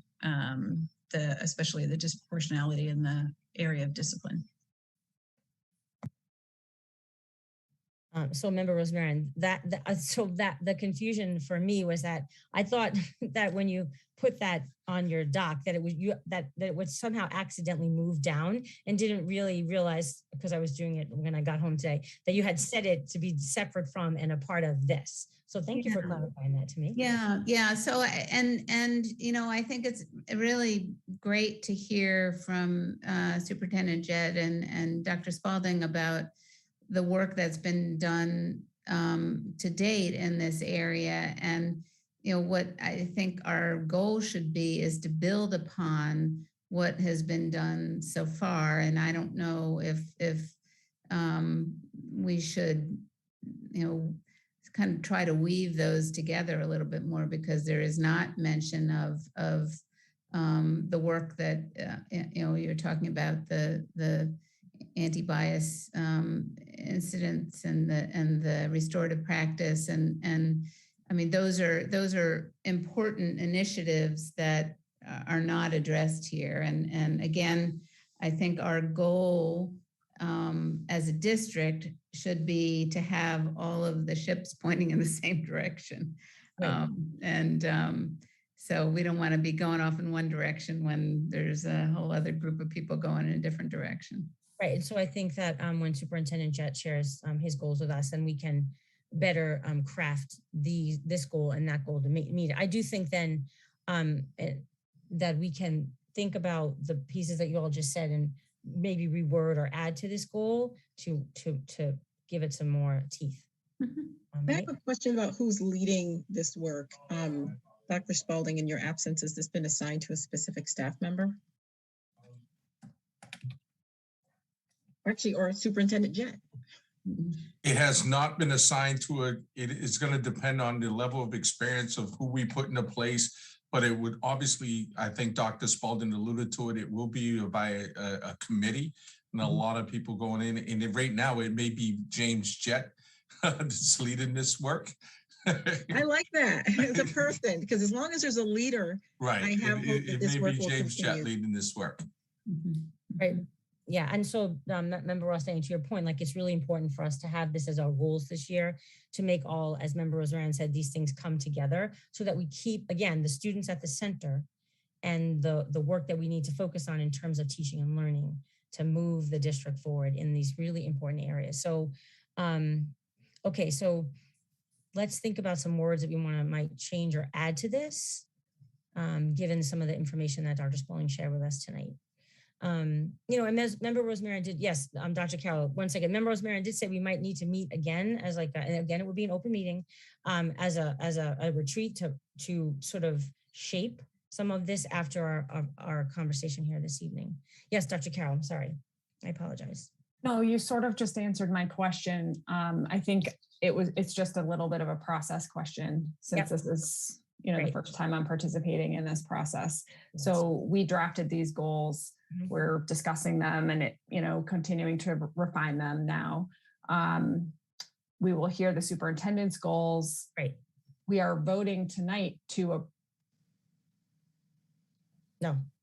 So I knew that Charlene put that on the thing about voting, but that was never the goal. We never voted goals ever. So, no. Yeah. So we're just discussing them now. Correct. Yes. We I'm will sorry. hear Thank you, Dr. superintendent's, Yes, we'll I hear should- Superintendent Jett's goals Right. soon. Yes. And then, as you're proposing just Yes. a moment ago, we can have the opportunity to basically take our goals from draft to sort of final Right. in the coming weeks. Correct. Okay, And right. And it feels so awkward because really the way that we work as a committee is the only time that we can discuss these things is when we're all together, either at a retreat that's posted as an open meeting or at a meeting like this, a school committee meeting. So I know that it seems like a sort of like a strange process, but that's the process. But I apologize for not noting that. I just realized as I was looking at the number 7, we never vote the first time that we ever talk about goals. Goals are just an opportunity to talk, to share them with the community, to get feedback from administrators, from educators, from community members if they had any thoughts, and then to come together again at another time to look at the goals and really finalize them after you've had a chance to think about them, discuss them, and look at the superintendent's goals. So will be no vote on these goals tonight. They're not anywhere near I'm ready to do that. So sorry about that. Yeah. Yeah, and I just think in terms of timing for these next steps that, I'm very anxious, as I'm sure we all are, to hear what the superintendent's goals will be in a couple of weeks and hear the results of the leadership team meeting that should inform our goals and inform the strategic plan. And so I don't know that we'll be ready to finalize these until the meeting after that. That's correct. Right. So Right. We'll have to alter the calendar's expectations. Yeah. Absolutely, Ada. Yep. And I was also hoping that we might have an opportunity to do another smaller amount of time retreat. Yep. Because I mean, personally, I thought we weren't really finished.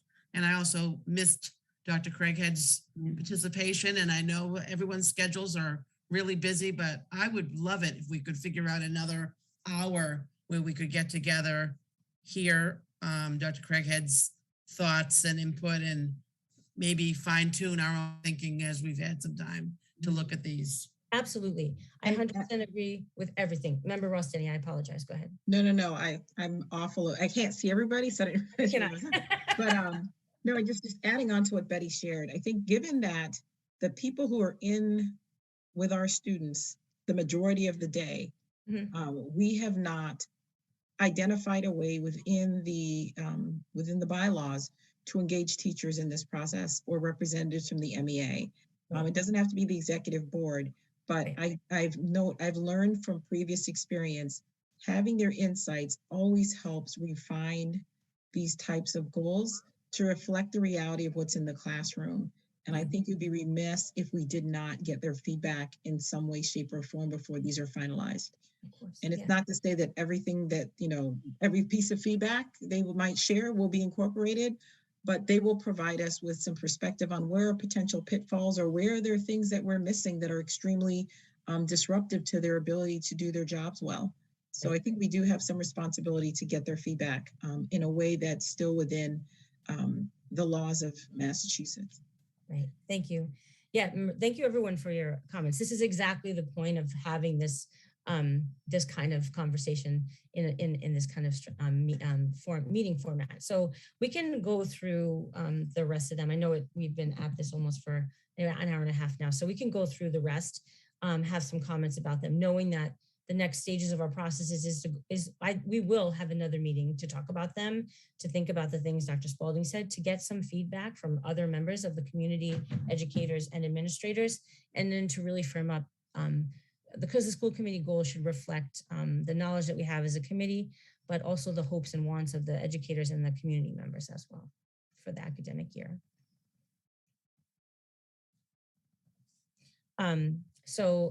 Teaching and learning, personalized learning. Thank you, Member Rosemary, sent this summary today.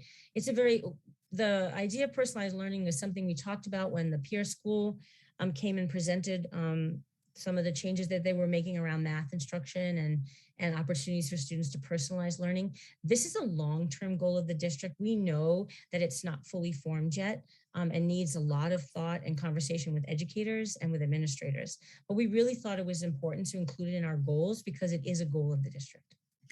It really gets to the heart of achievement for students and really personalized learning so that every student can achieve at their level. And I just add, I went back to the sort of next steps from the strategic plan. It was sort of the draft of recommendations for our next strategic plan that came out of the strategic planning committee last May. And there was a goal about personalized learning, and these were just really, I see them as placeholders.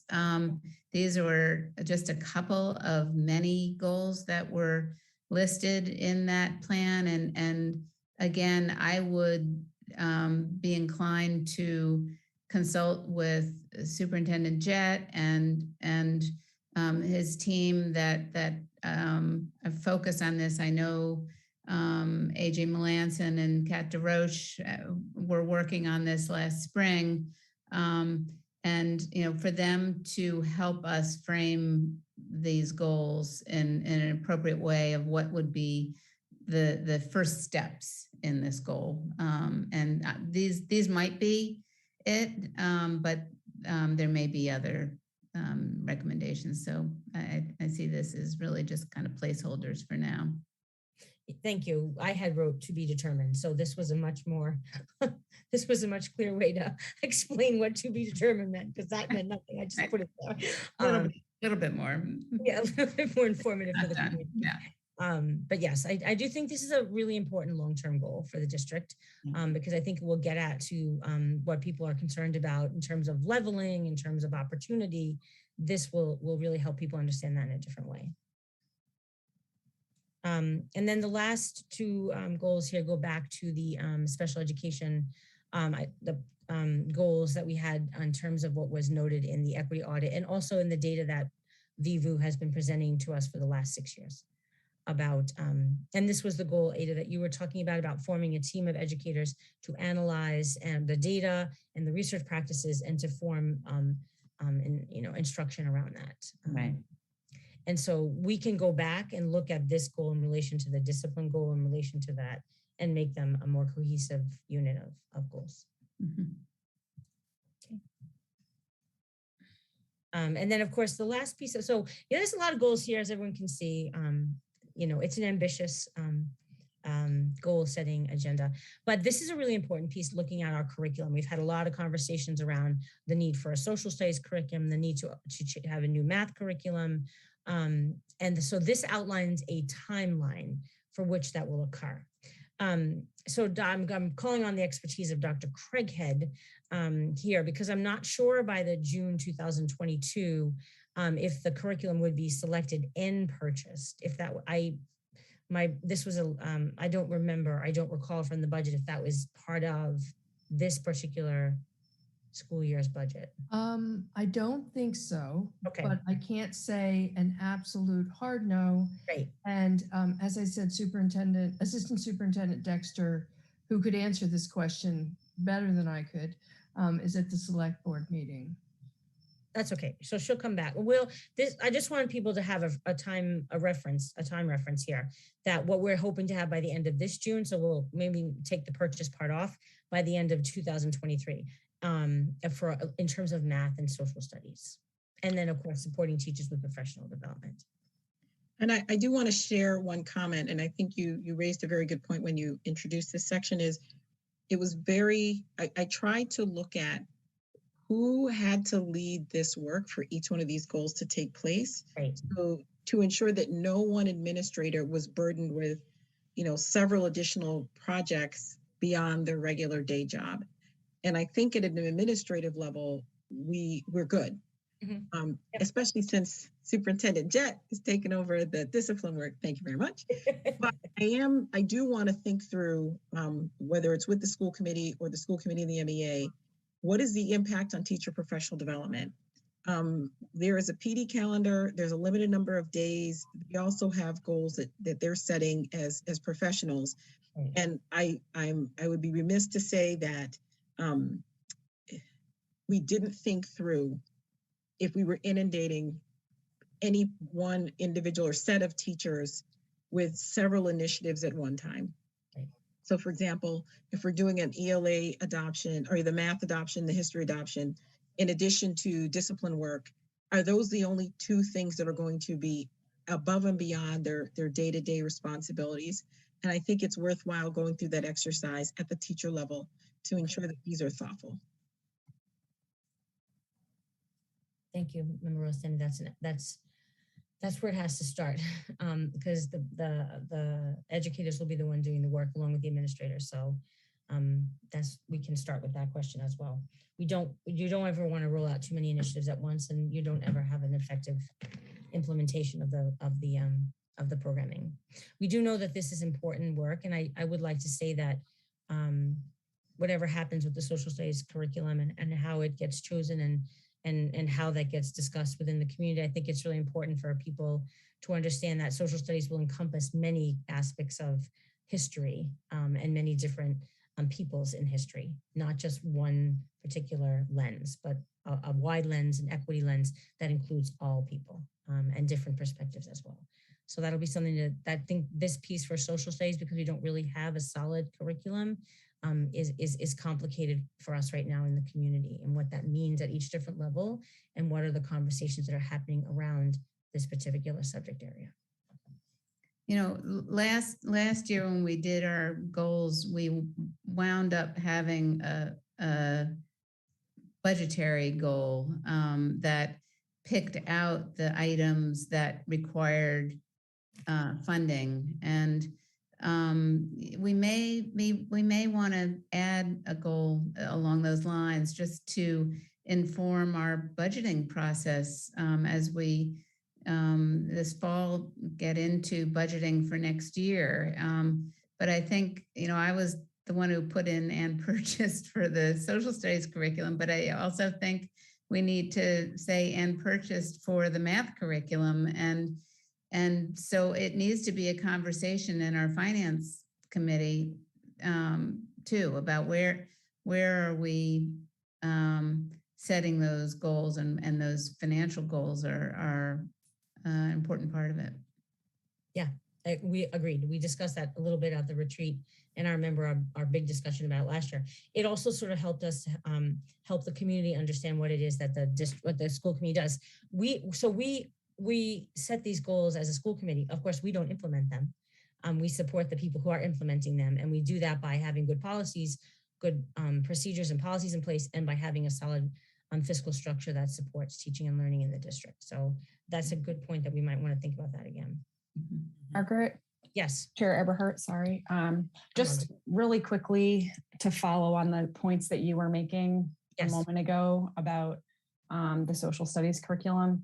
Yes. I think just for the community, and we'll talk more about this as we learn more about that, social studies curricula options, et cetera. But you were mentioning the diverse perspectives. It's like just to underscore for the community, that is all because obviously it goes without saying in these goals, our new curricula will be aligned to our DESE standards in history and social studies, which is what requires us, for example, to incorporate diverse perspectives, as well as to discuss current events in the classroom. I mean, there's a lot that we will be aligning to, and that we are already required to do since 2018 when those new standards came into play. And just for people to know, those are not things that we as Milton Public Schools are deciding to do, but that's required by the state standards. Thank you, Dr. Carroll. You know, when you work with educators, you talk a lot about standards and the importance of that. And then that's really something that we should talk about, that these things are required, that we are a little bit behind in that area as a district. In 2018, the Commonwealth did change their social studies standards, and from pre-K, mind you, all the way up. And how that should be studied and implemented in the district. So that's a really important conversation that we can continue to circle back on in terms of the standards. I'd like to quickly just go through this part. So the other standard that we have, the other goal we have is around community and family engagement. And we're really, and I'll have Dr. Carroll help join in here because she did the lion's share of work on this particular goal. We really are trying to find ways to be more mindful that the community wants to engage in the process, and they want all voices to be heard. And that goes without saying that we do as well. There's a misperception in the community somehow that we are only listening to certain voices, and that's not the case. We are listening to all voices, and we want to hear from all voices. And I really hope that by putting this as one of our primary goals and forming it with listening sessions and opportunities to engage with the community, that people will be more called into the conversation and feel more a part of it. So Dr. Carroll, if you just wanted to briefly summarize some of the things that we discussed around this, and we can certainly firm it up as we move through the process. Sure. Yeah, thanks. So I think what we see at the top of this slide in bold is sort of what we had discussed at the retreat as the overarching goal for our school committee under community engagement. And that was to create a variety of these different opportunities, both to share information as well as to be informed by families and other stakeholders' perspectives. And so this slide focuses on sort of the first sort of way that we want to do that, the first kind of opportunity we want to create.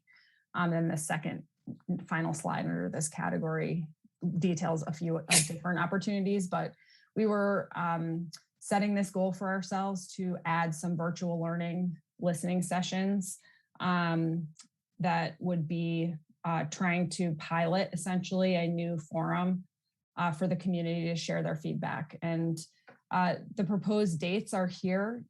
I don't know at what point we will finalize these dates because obviously the first proposed one is coming up rather soon in just a couple of weeks. But this was the idea that we would create this sort of extended citizen speak opportunity, that it might not be the full school committee that would host these, that perhaps a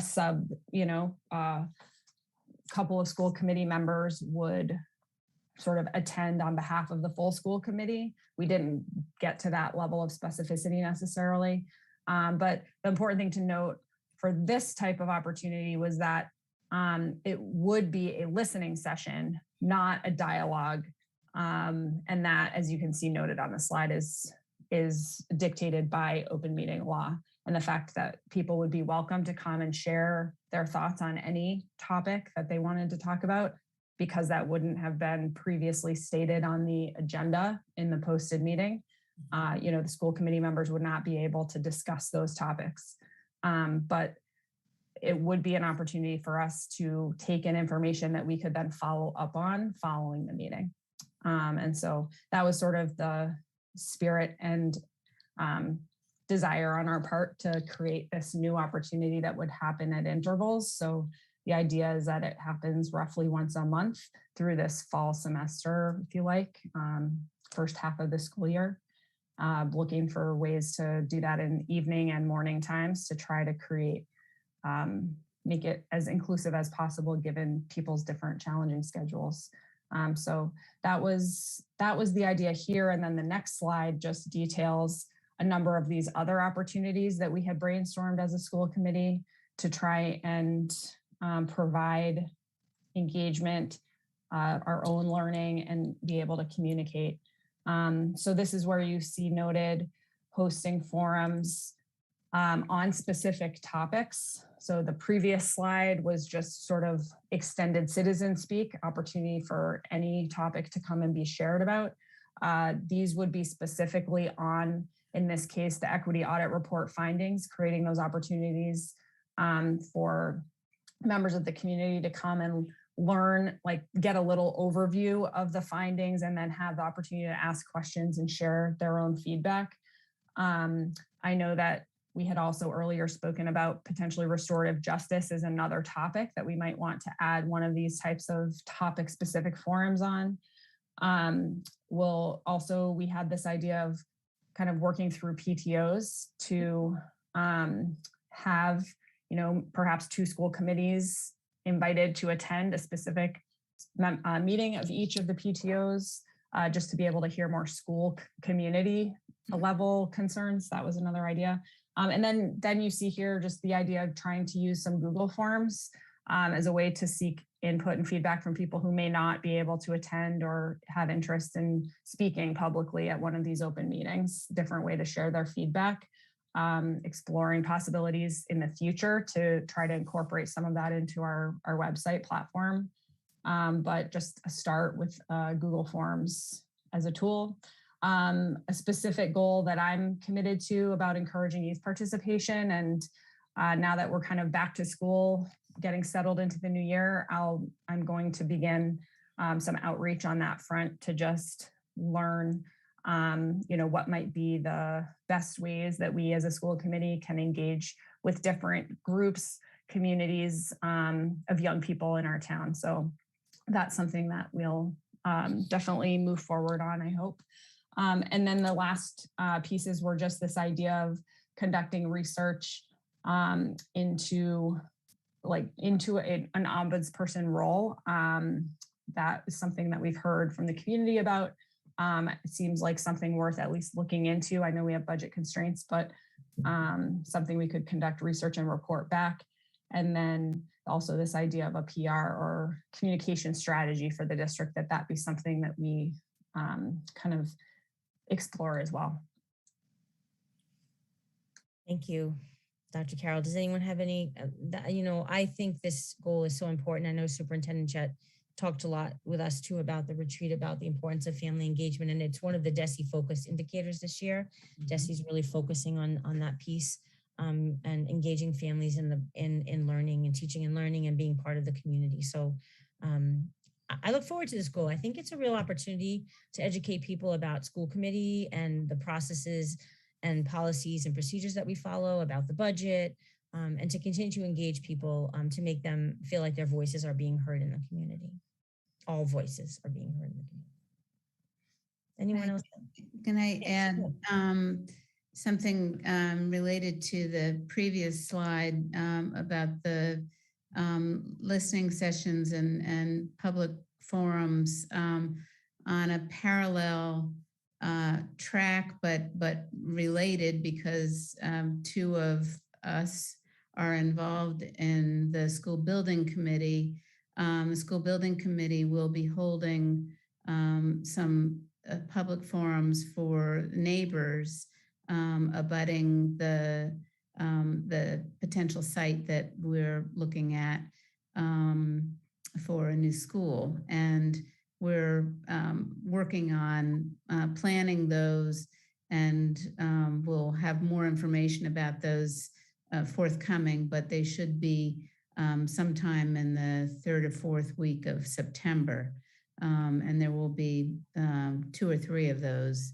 And it'll be an opportunity to hear from folks about their thoughts and concerns. And we really hope to work together with our neighbors and developing a project that will be good for all the school children as well as the whole community.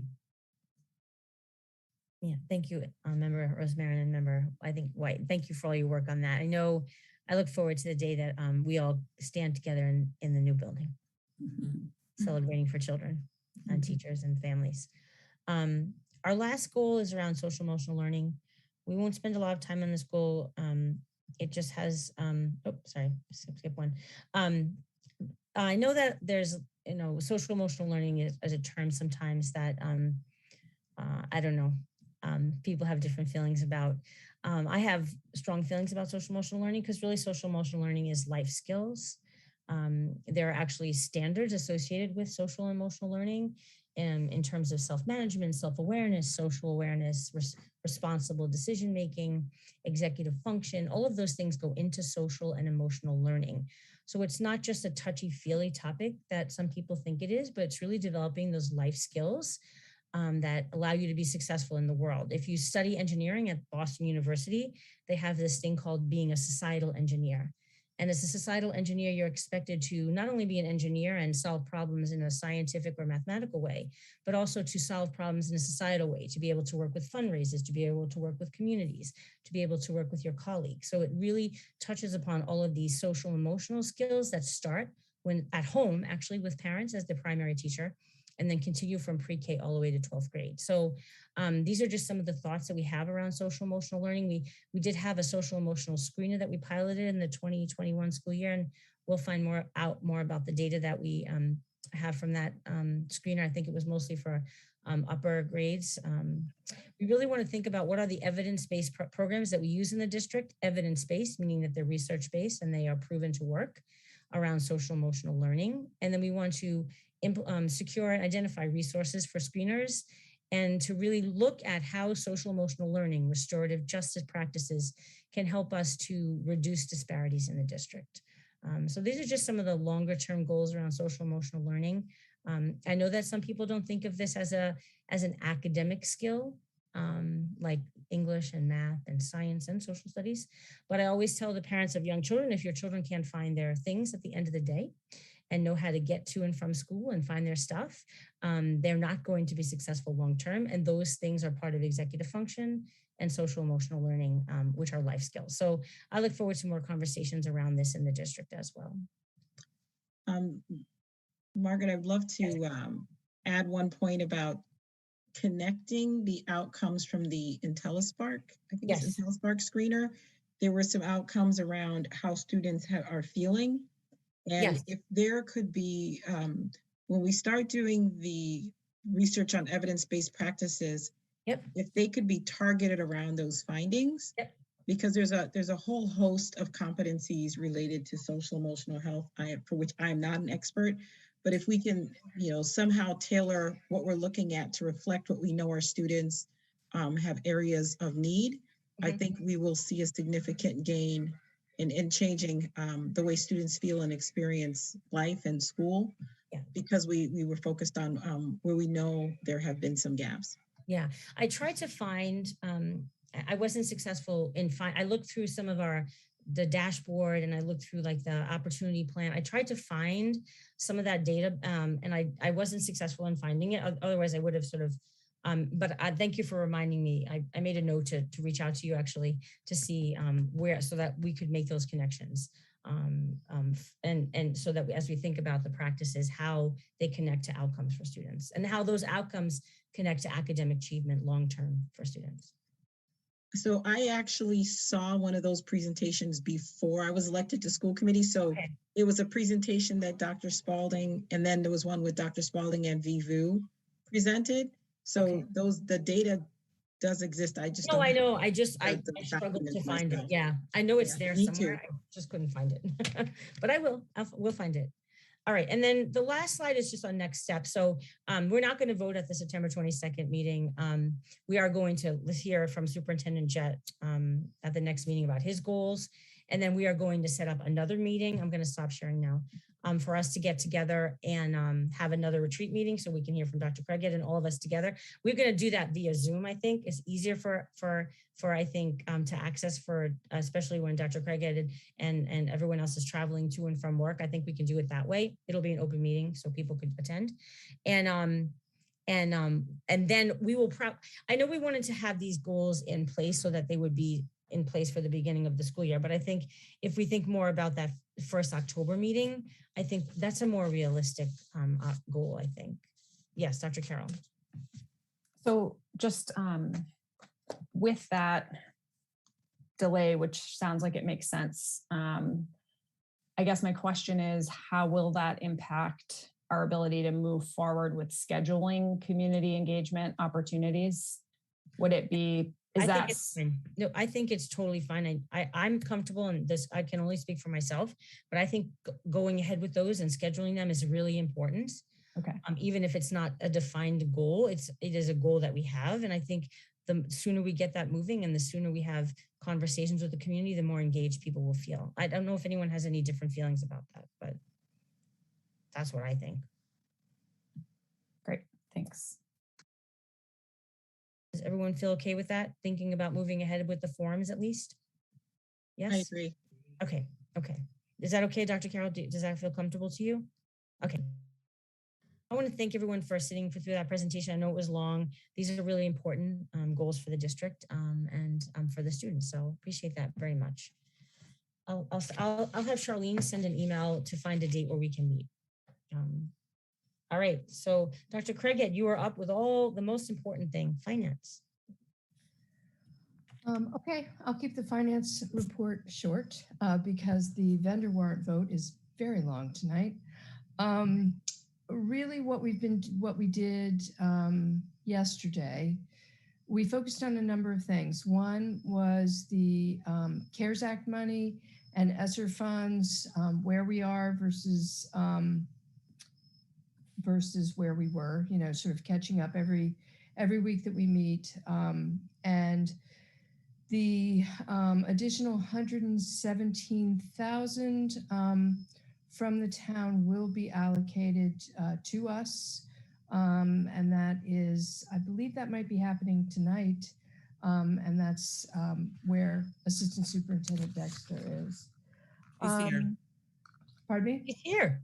She's here. She arrived. Hey, you're coming to 2 meetings in one night. Woohoo! Okay, so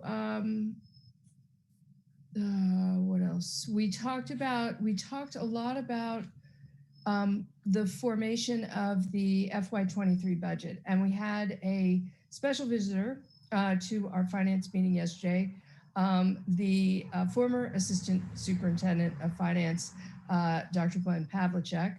And so he, just sort of refreshed our memory, answered questions from people who are new to the school committee, walked us through what he does, what he did on his end.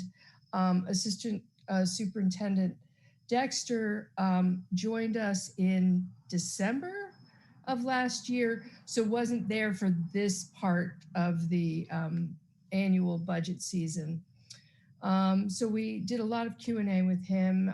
We're very grateful to him for volunteering to come and talk to us. We also talked about visits that we're going to have in upcoming finance meetings. We've set a very tentative schedule for that. And it looks like the first visitors will be our friends from facilities, Bill Ritchie, and from technology at MPS, Bob Pattison. And that what they're going to present to us is not part of the operating budget request for FY23, but part of the capital budget request for FY23. I sit on the capital improvement planning committee. And so I'm the school representative on that committee. And so we need to discuss what we're going to take to that committee as well. So they will go first, which gives the other presenters, it's not really a presentation like Chair Eberhard just did with her beautiful PowerPoint. It's more of just talking to us about what their needs are, ranking their needs, etc. And we're going to have 2 schools at each of the various meetings that we're going to have. Plus, we're going to have a meeting with community schools and special education at the same time. So that will get us to the end of October. We know that the full school committee will need to vote on the budget sometime around Thanksgiving, maybe the meeting before Thanksgiving that we have, because we need to present this or be ready to present it to the warrant committee around the first week of December. So that's where we are with finance. We'll be meeting regularly every week starting the 21st. And I don't know when we'll stop meeting regularly. We might take a break for the holidays. Okay, so does anybody have any questions about that before I do the vendor warrant stuff? Ada. I have a quick question in terms of the capital budget. Do you have that on the schedule? Because we have a facilities advisory committee, be our first one of the year scheduled for the 22nd. And typically Bill Ritchie has come to that committee first. And so I just didn't know if you had already slotted them for a time frame. It's not set in stone. It's something we talked about yesterday. And we were talking about who should go first to give them enough time actually to come. But we could delay it by another week if you'd rather have them come to facilities first. That's Yeah, that'd be great, because I just think we'd have a chance to bat it around in facilities before it comes to finance. That would be great. Yeah. Then both committees will really on me, because if we had set the schedule a week earlier, then everybody would have had more time to get to come ready with their asks. But it's going to be a tight budget, but people should let us know what they need. So at the very least, we can inform the warrant committee, the select board, town meeting of what our needs are going forward, and to make our case. Superintendent Jett, did you have something you want to say? Yes, I don't want to say that they're prepared for it, but this was the discussion that we had with the administrative team back on Friday, July 23rd, shared with them in preparation for this, to really think about it at a time where we didn't feel pressed with the reopening of school to try to think about it. But as a follow-up to yesterday's meeting, I did kind of reach out to all of the principals, Bill Ritchie, and Bob Patterson, to say start thinking about this. And I did give them the tentative dates. And from the list that I had yesterday, I had the facilities and technology going first, Well, which would be in a couple. why don't we have them come on the 21st, make Right. their, tell us what they need. They'll go to facilities. You guys might add to the list or change it somehow.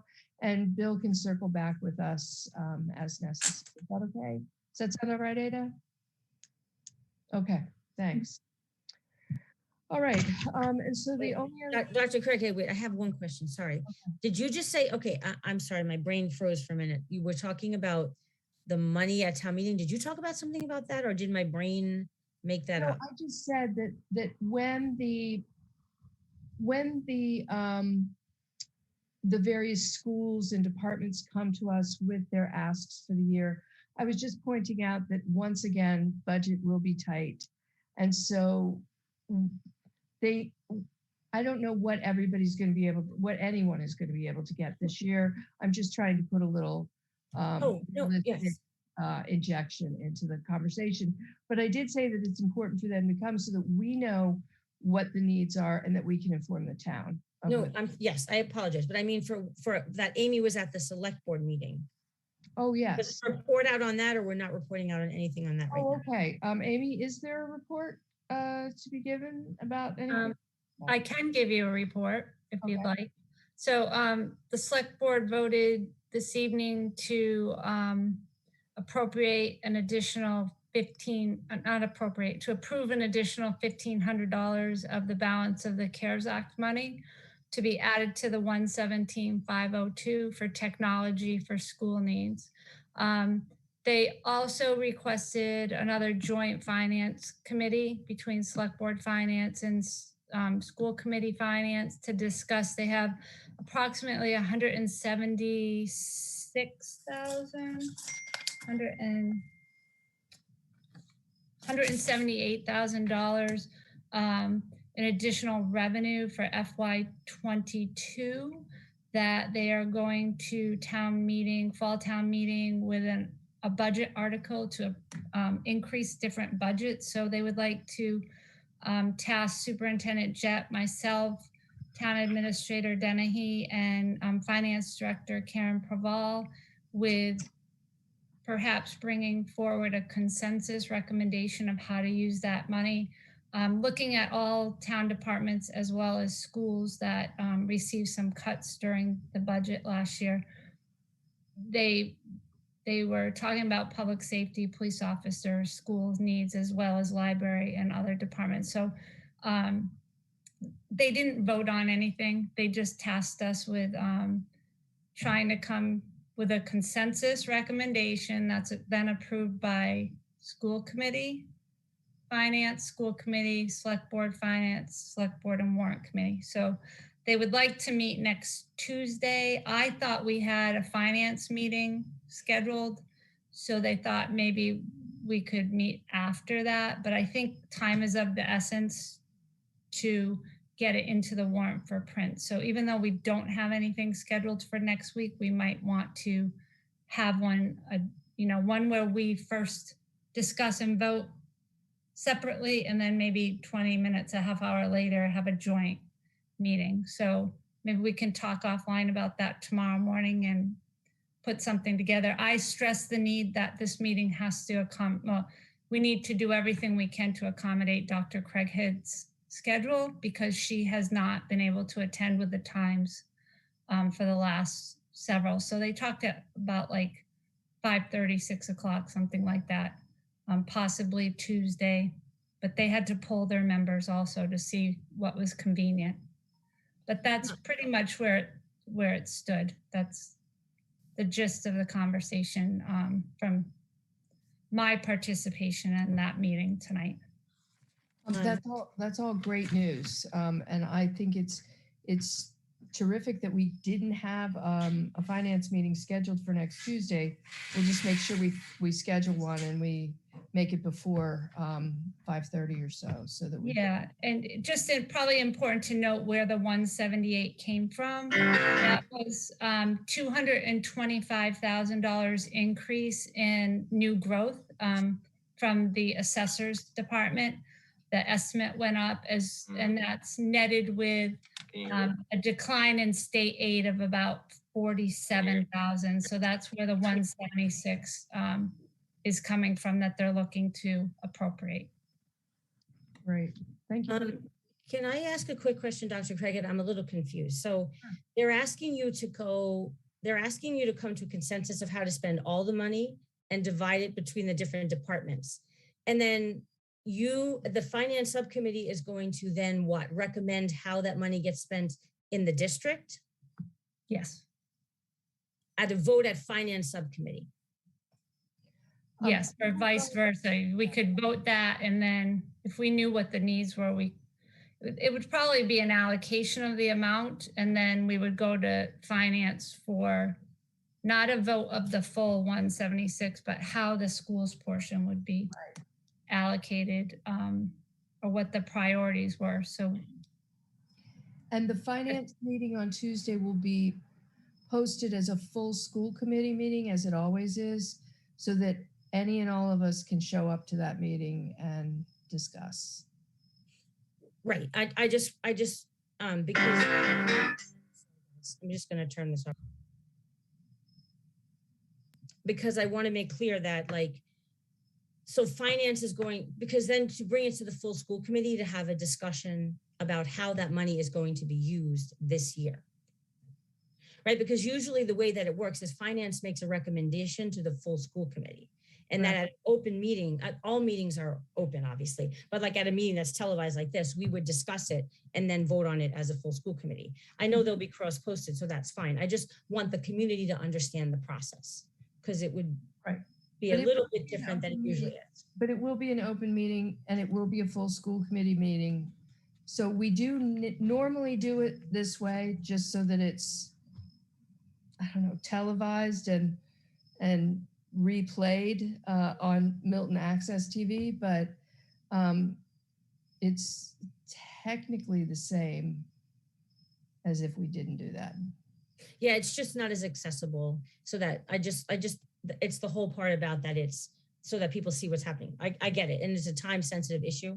I totally understand that. I just want people to understand. But I also think that last week, the select board was sort of urging us to make this decision this week because they were meeting tonight and they wanted to vote on it tonight. It sounds like, Amy, that they delayed the vote and they're waiting to get more information and a consensus before they proceed.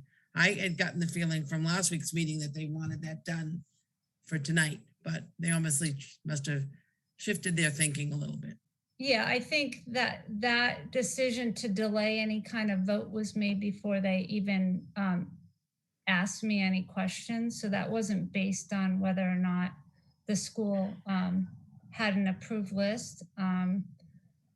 It was, I got the sense that they just really want us to collaborate and that they also needed some time on their side to decide between town departments. So,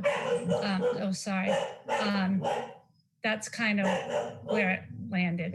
Okay. I'm gonna mute now because they're barking. Dr. Carroll, did you have something? Yeah, sorry if I'm adding to the confusion, but I'm also just trying to understand the process. So is the expectation that the collaboration with the other departments happens before or after Tuesday when finance and the whole school committee would meet? I think the expectation is that Superintendent Jett and myself would meet with them as soon as possible, knowing that, we've had discussions of where we think the needs are and then kind of present those to the school committee, finance committee.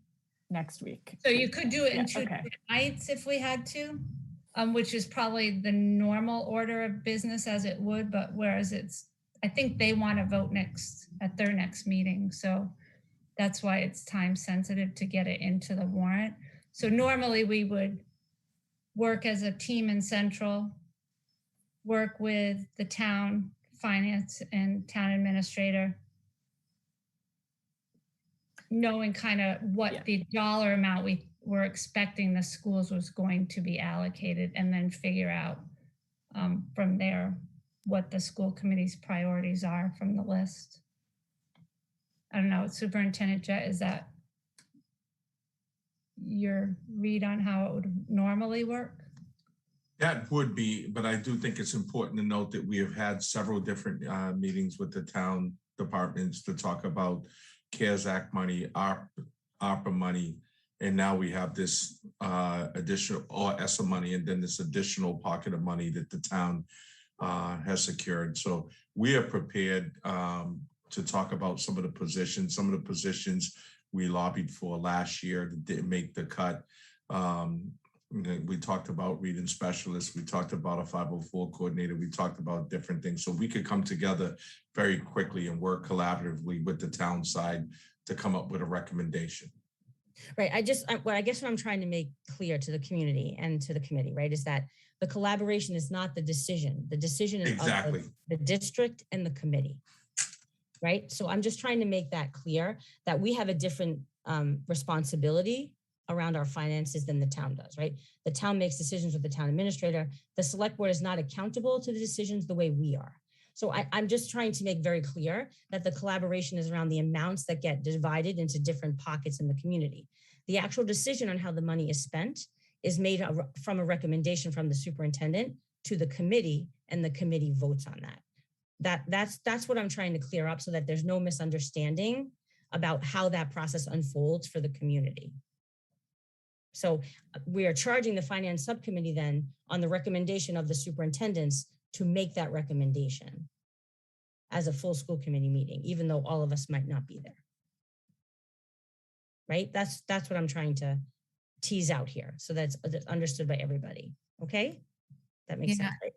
And I'd just like to add, I think, that we should do whatever we can to work with the select board on this, that this additional revenue that came through is an important opportunity for us to access that, and the time frame is short because of needing to get to the fall town meeting. And I think we have a plan that I think you have a plan too. I just want to clarify the process so people understand it. That's all. Right. All right, Dr. Craighead, your many warrants. Okay, so I'm just going to say at the outset, you will not hear vendor warrant number 6, nor will you hear vendor warrant number 9. Those warrants were consolidated into other warrants, right? So we didn't use the number 6 or the number 9. We just took all of those from that week and put them into the next week, all right? So this is going to be, that's probably the biggest one I've ever done. All right, so I'd like to make a motion to approve vendor warrant number 5, payable on July 29th, 2021, in the amount of $146,690.84. Vendor warrant number 7, payable on August 12th, 2021, in the amount of $302,909.40. Vendor warrant number 8, payable on August 19th, 2021, in the amount of $349,508.47.